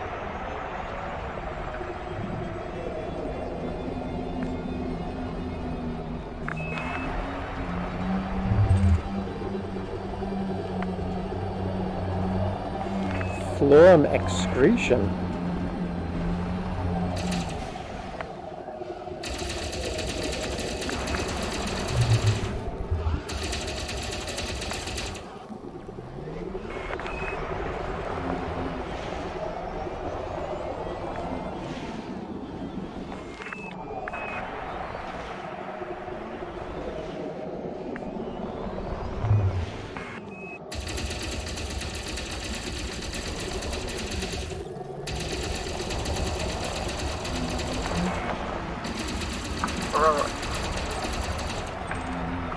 That's what I'm doing wrong. You gotta go around till you can see that pod. Oh yeah, you gotta see the pod and then target it. That's what I'm doing wrong.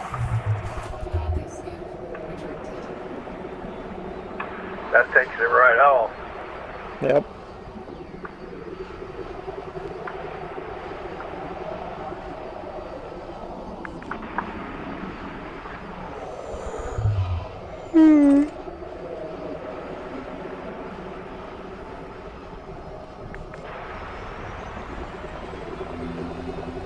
Sounds rather strange, don't it?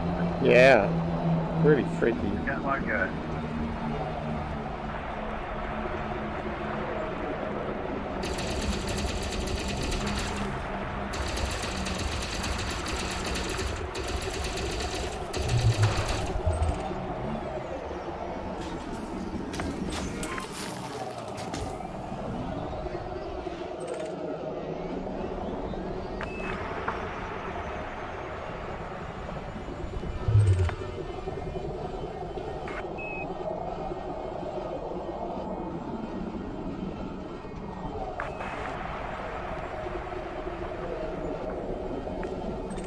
Oh, wow.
Got iron that time.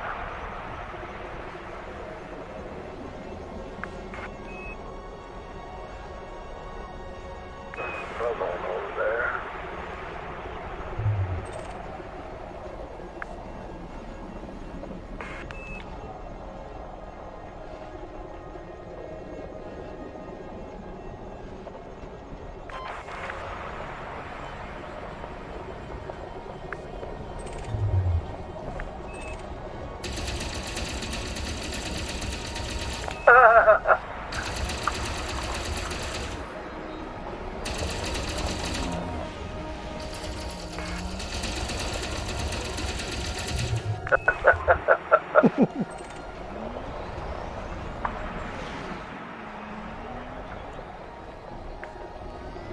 Well, I don't know if the other ones are going to be the same.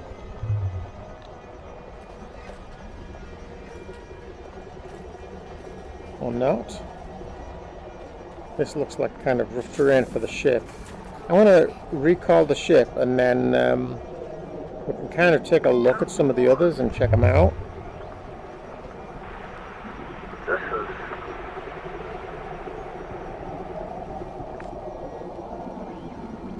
Recall the ship.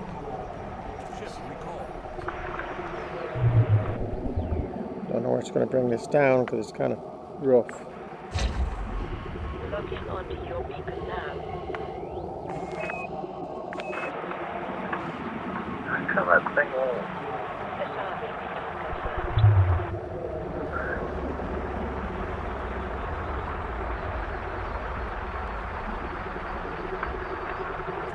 There's my baby.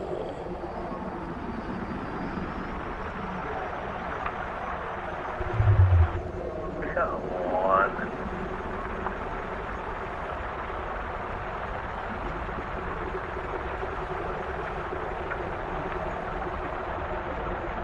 Why won't that thing release? Some of them are tricky. It's got to be just right.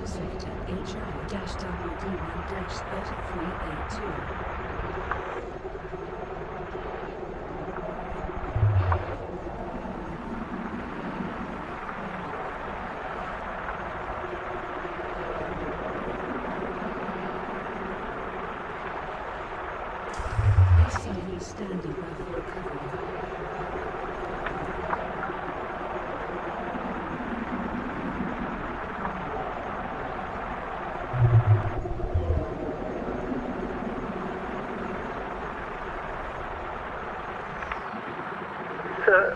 That's funny. Retrieve the buggy. Retrieve the buggy. That thing won't come off there for nothing.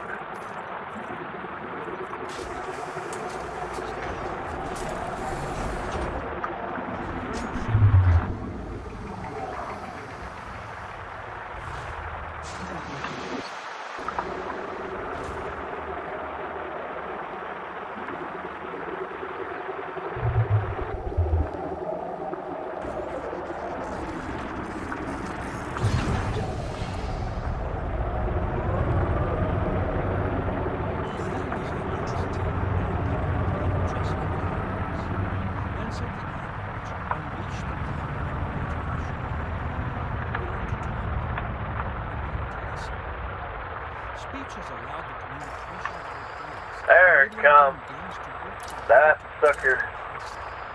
Mankind's greatest achievements have come about by talking, and its greatest failures by greatest hopes to become a future. With the technology at our disposal, possibilities are Alright, let's get you. See where you are. Are you taking off? Yeah. Oh, I'm going to go to number 2.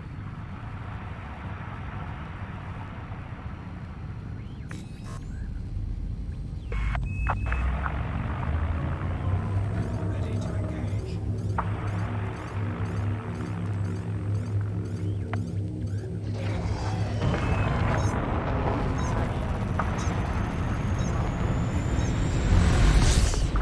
Francis has jumped to Super Cruise.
Number 2 is on the light side, so we should be able to see better.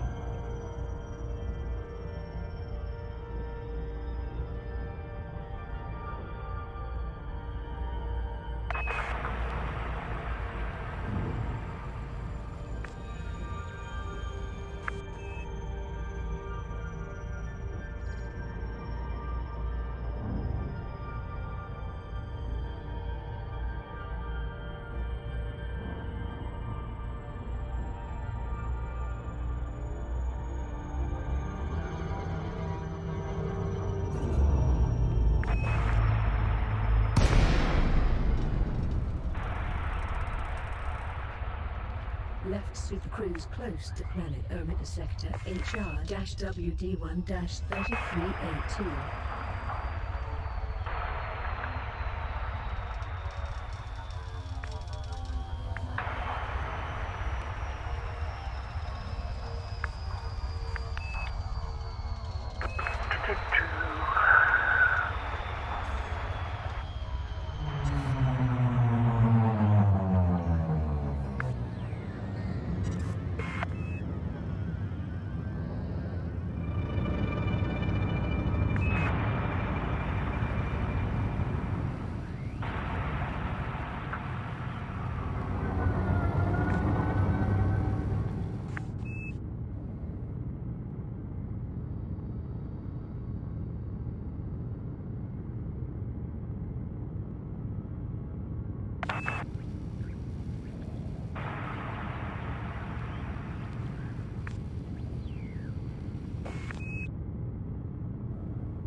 how far are you away from?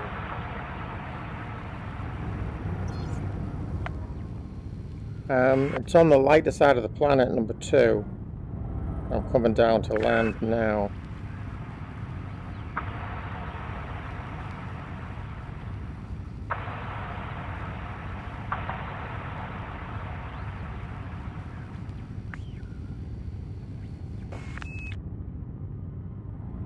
Deploy landing gear.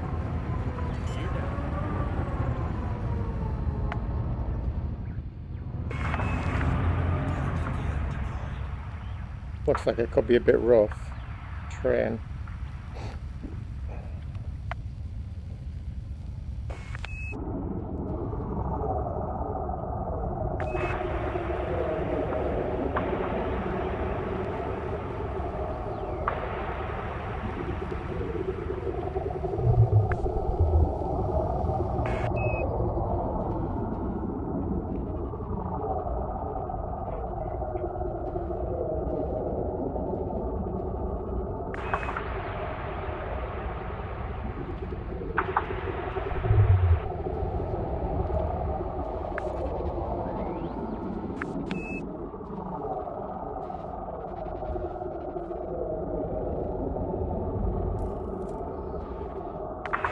Not too bad.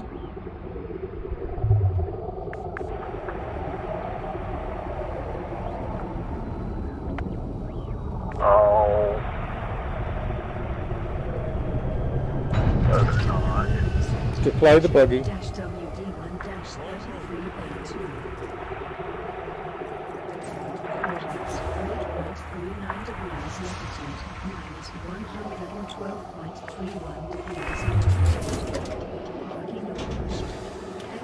Standing by for recovery.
Standing by for recovery.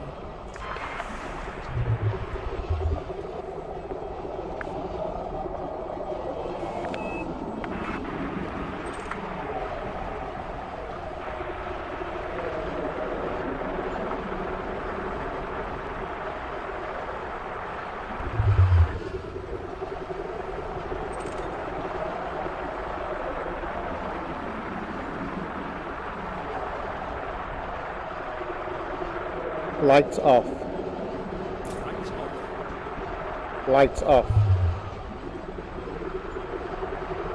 Lights off.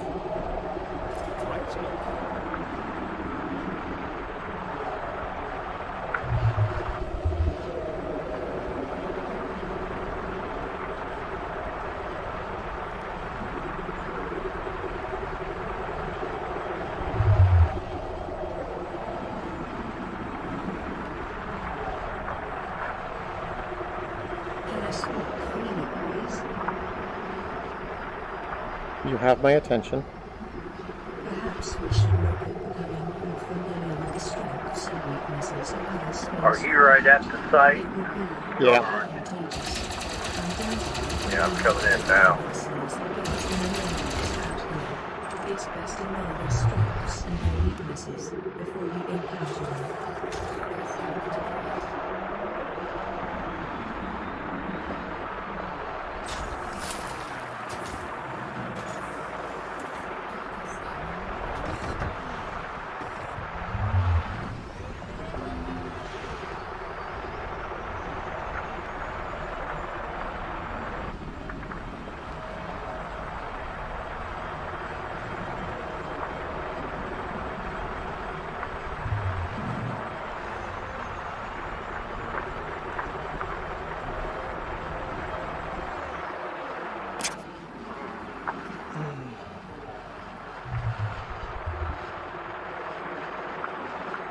That worked out a little better.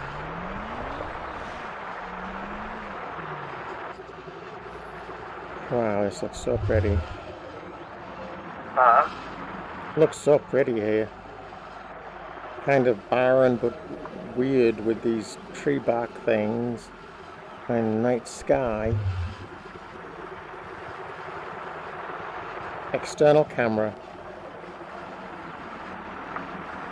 External camera. Change camera.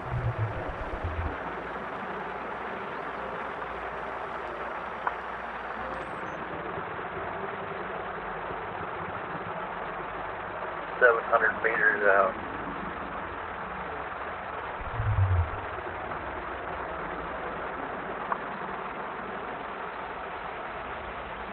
That weird sound again. Yep.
You're not landing my SRV, you're pretty close to it. Yeah, I know, I've seen that.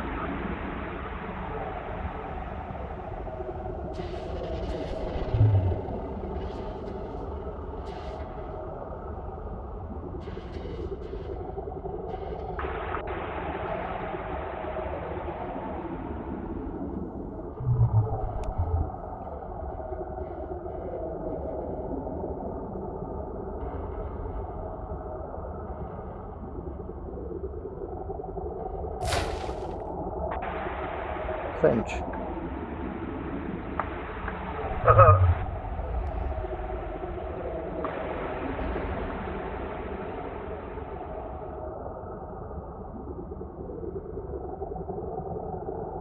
Man, this is rugged terrain, isn't it? Well.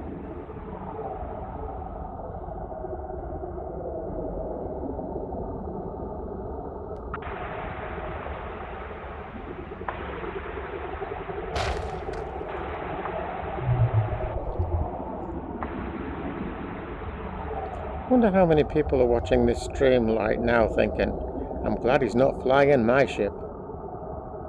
No kids. You're pretty damn close to my ship as well right now. Don't be landing on it.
You're in a ditch there or something. It's real bad.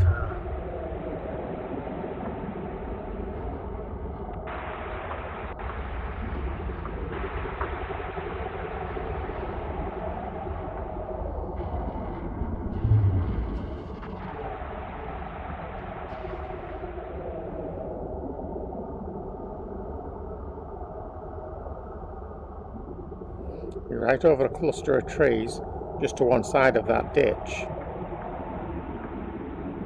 See, the thing of it is, I can't see none of that.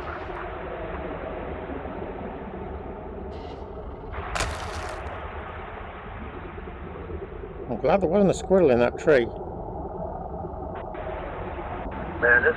Okay, now I just caught up. Now I can see the tree.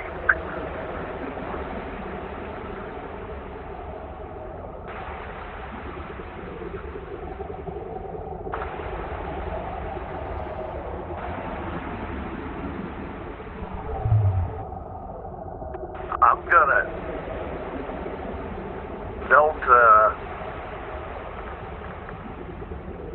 Don't freak out.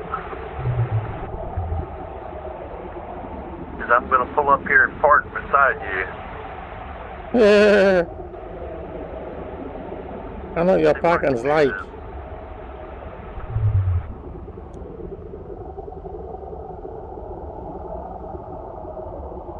He's still over a bunch of trees. Ouch. Yep.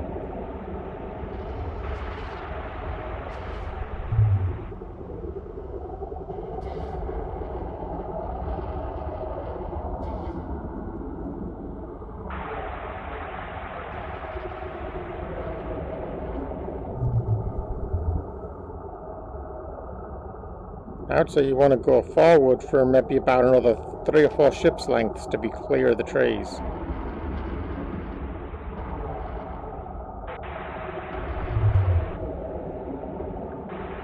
No, quite a bit more.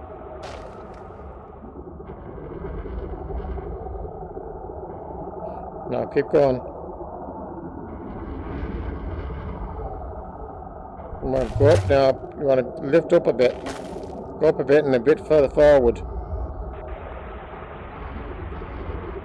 Keep going forward. Keep going forward. Bit more, bit more, bit more, bit more. Okay, try somewhere around there. You're turning, so you're going to be going into one towards another tree. Yeah, I know. Try about where you are. Okay, you're going to have to go a bit forward now because you're over a tree. Okay, right, try there. Forward maybe another ship's length because you're half on a tree.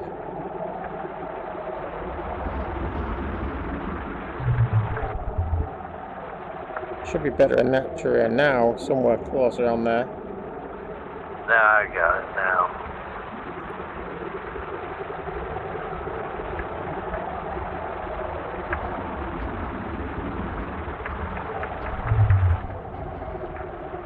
Oof, nosedive.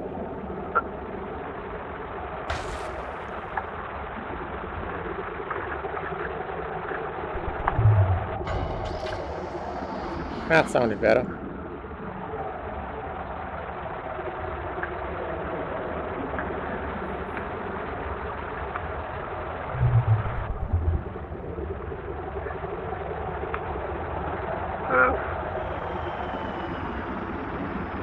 Really tough to sit down.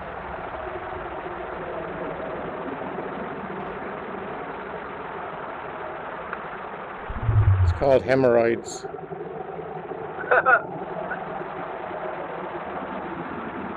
I thought you were down. I am. That's weird because it just looked like your ship just lifted up.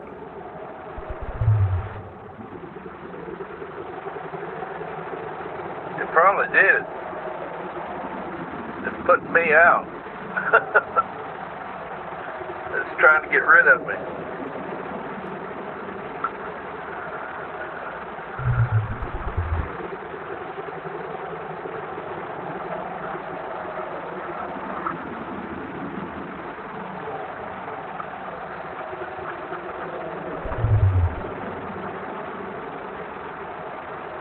Don't see your SRV yet.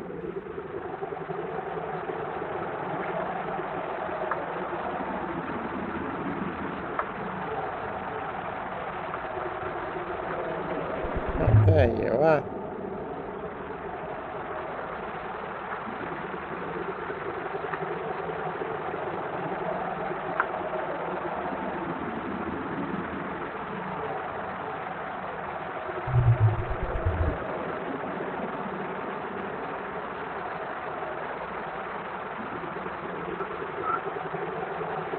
Are you going to send your ship off, or are you going to leave it? Well, in a little bit.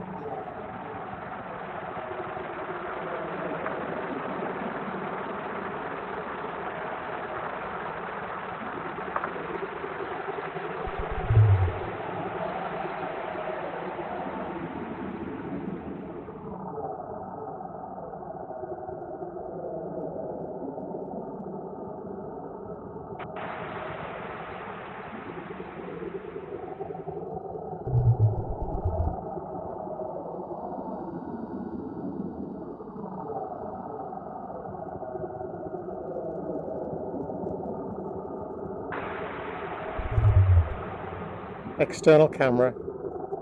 Change camera.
Hey!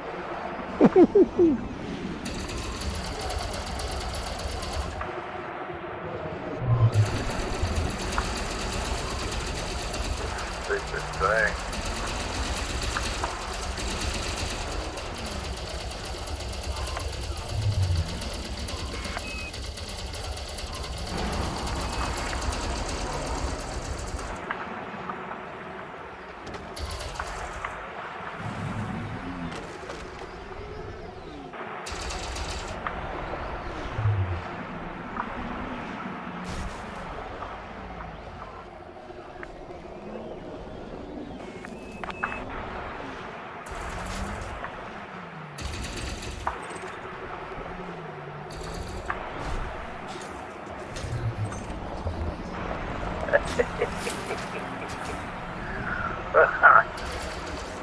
Hey, you're shooting me!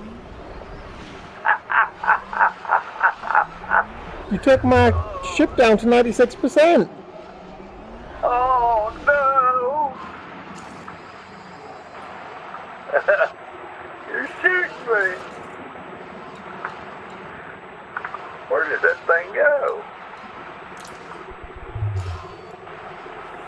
Synthesis complete.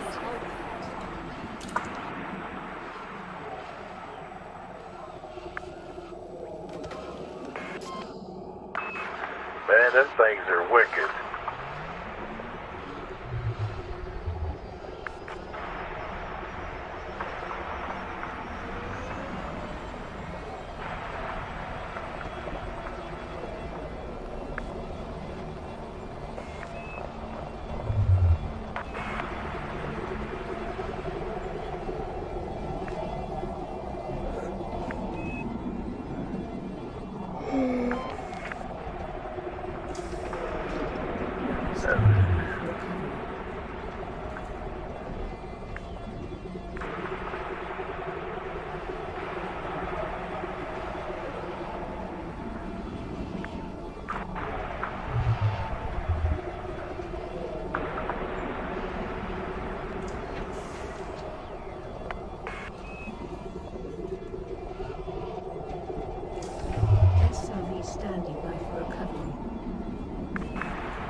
Board the ship.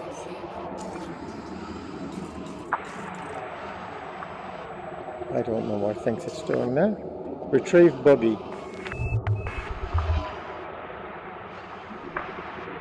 Retrieve buggy. Pickle. Retrieve the buggy. Okay, let me do it myself.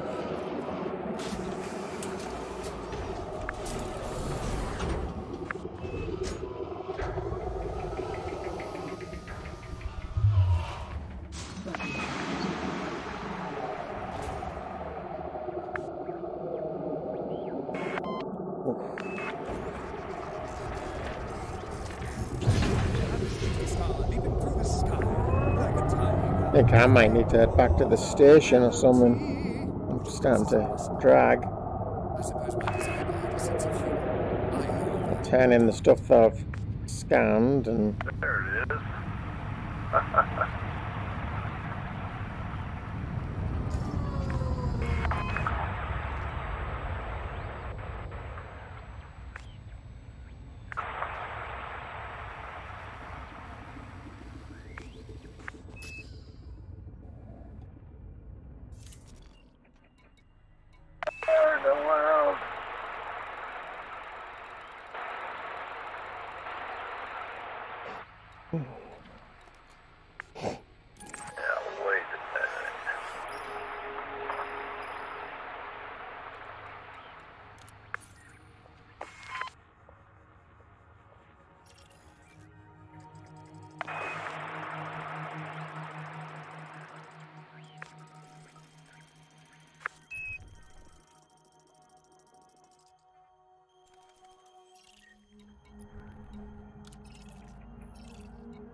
Landing gear retracted.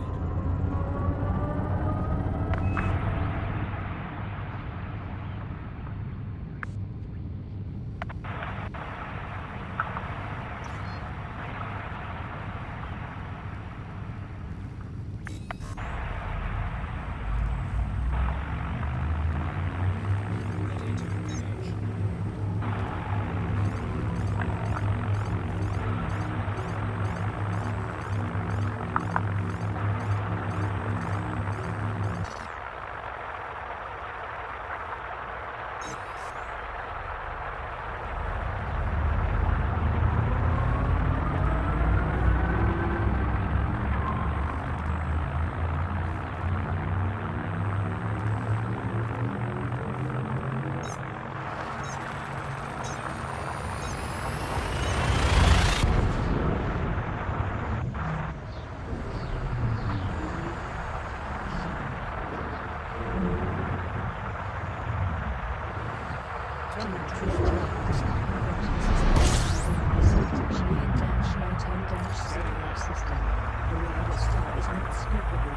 This is your first visit to this system.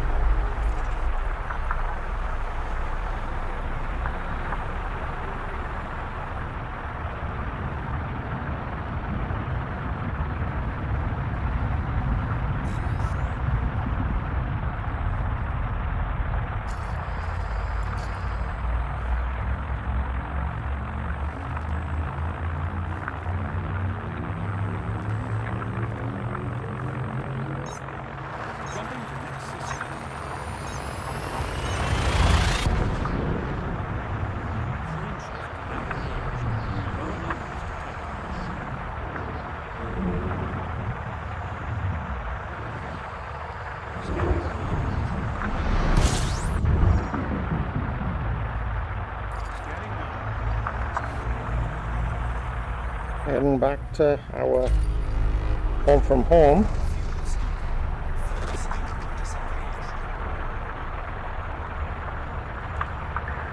Man, them things are hard to get off there. Destination confirmed. Vengeance is in transit to the Omega sector of the E-QB5-15 system. You are now in independent space. Omega sector of the E-QB5-15 is an independent corporate supporting 15,000 people. Omega Mining Corporation is the controlling power. There is only one beacon station in this system. You are around 5,500 light years from home.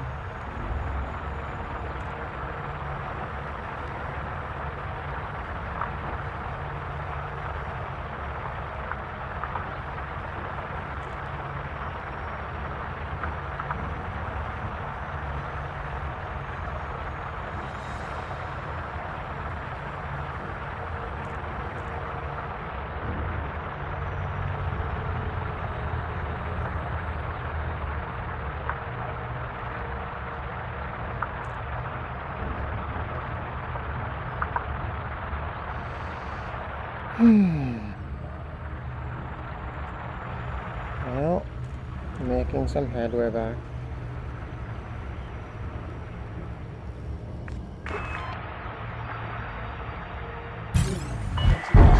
All vessels are subject to scan. Submit to this interdiction. Being scanned by System Authority again.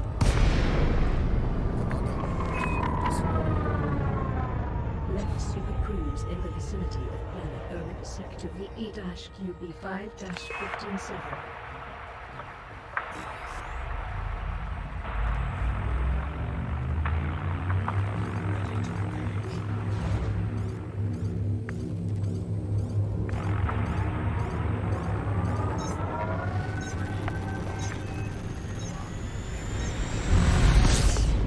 Vengeance has jumped to Super Cruise.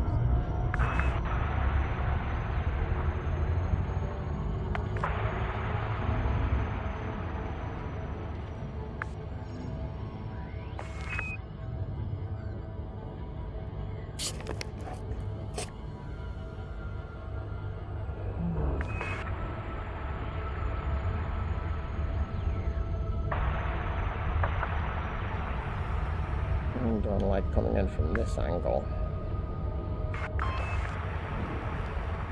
There it comes.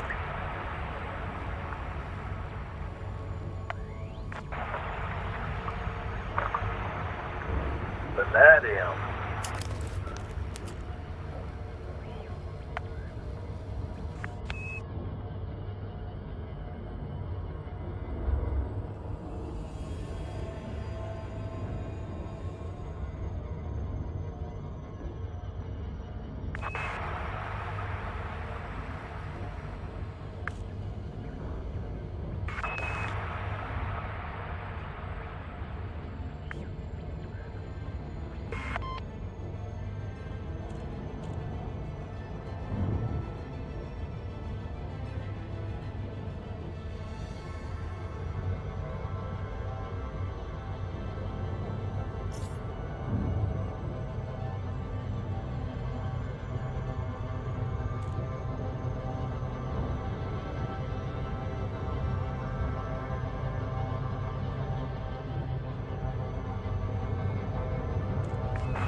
You gotta hit these things just right. Yep. Phosphorus.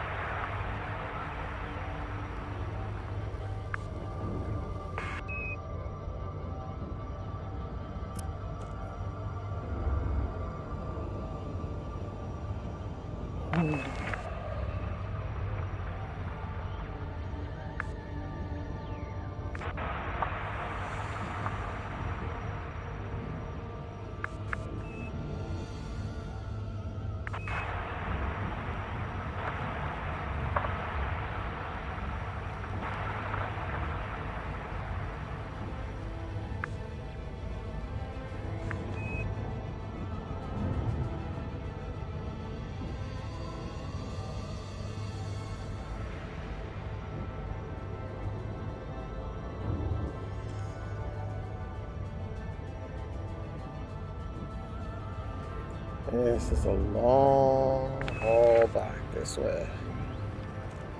And it's slowed down by the gravitational pull of the planet.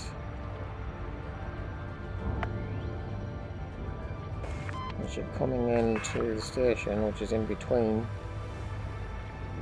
a band between two of the rings.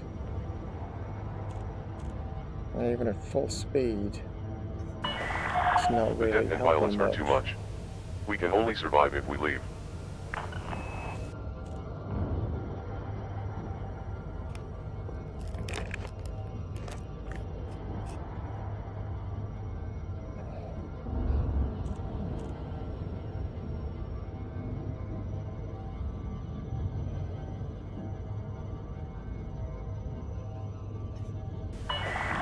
This war has gone too far. We're leaving here before we get killed.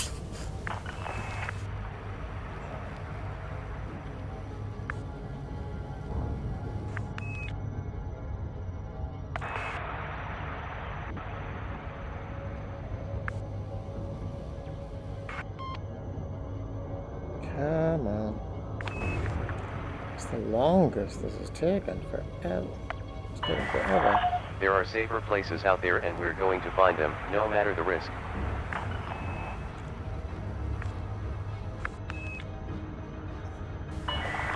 The death and violence are too much. We can only survive if we leave.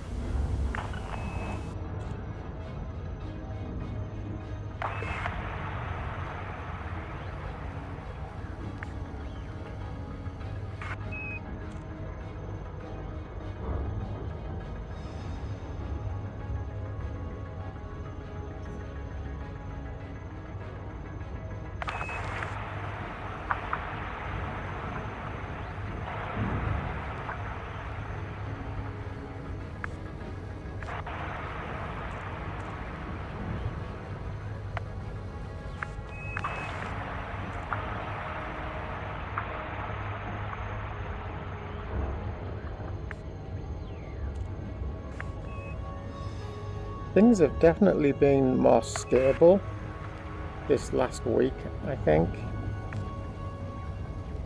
It's probably been the most stable week since they dropped Q4 for me. The death and violence are too much. We can only survive if we leave.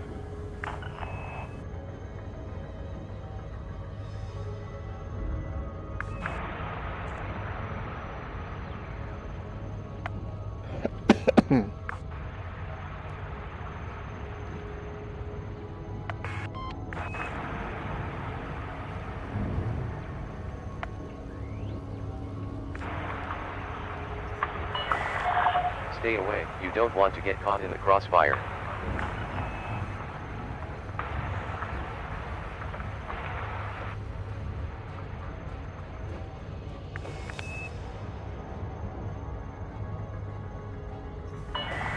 There are safer places out there and we're going to find them, no matter the risk.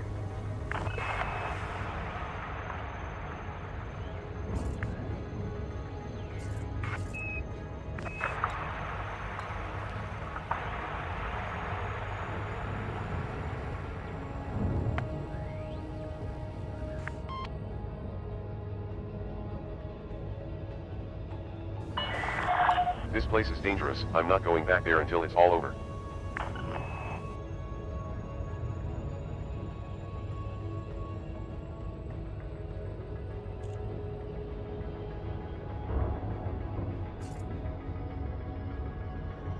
Finally getting away from the gravitational pull of the planet.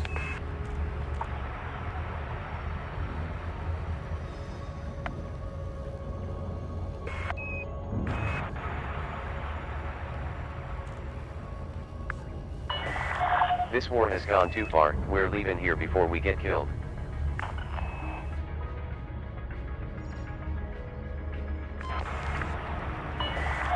There are safer places out there and we're going to find them, no matter the risk.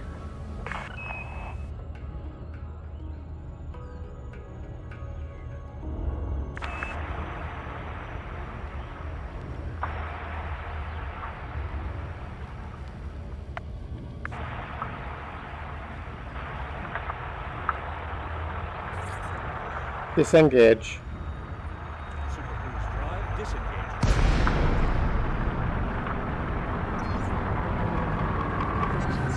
Super Cruise advanced trade base. Omega mining operation.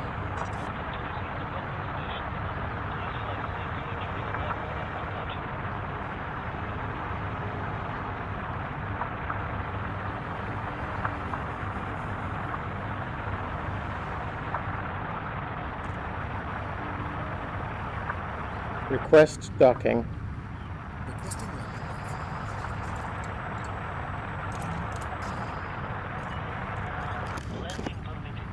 landing. Landing pad 17 is at 10 o'clock near. As you enter with the green lights blue red.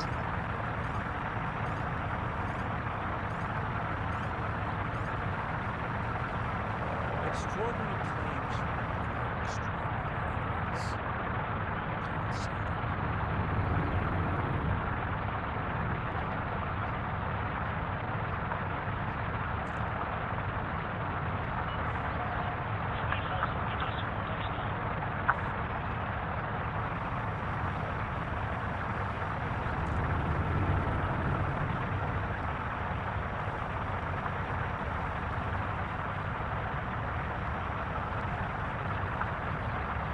Deploy landing gear.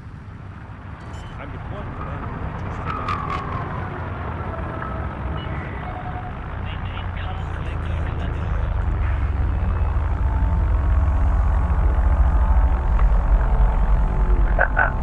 Then you gotta get close to them.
Oh, there's my ship.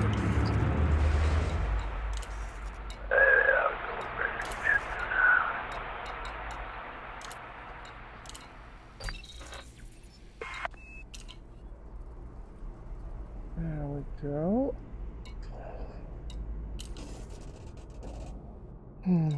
Don't think I've been anywhere that I can sell anything yet.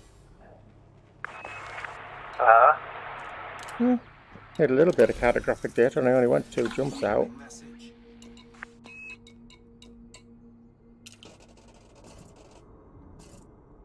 Omega. I'm now allied with the Omega Mining Corporation. Well, that's nice. Got to be allied before we leave.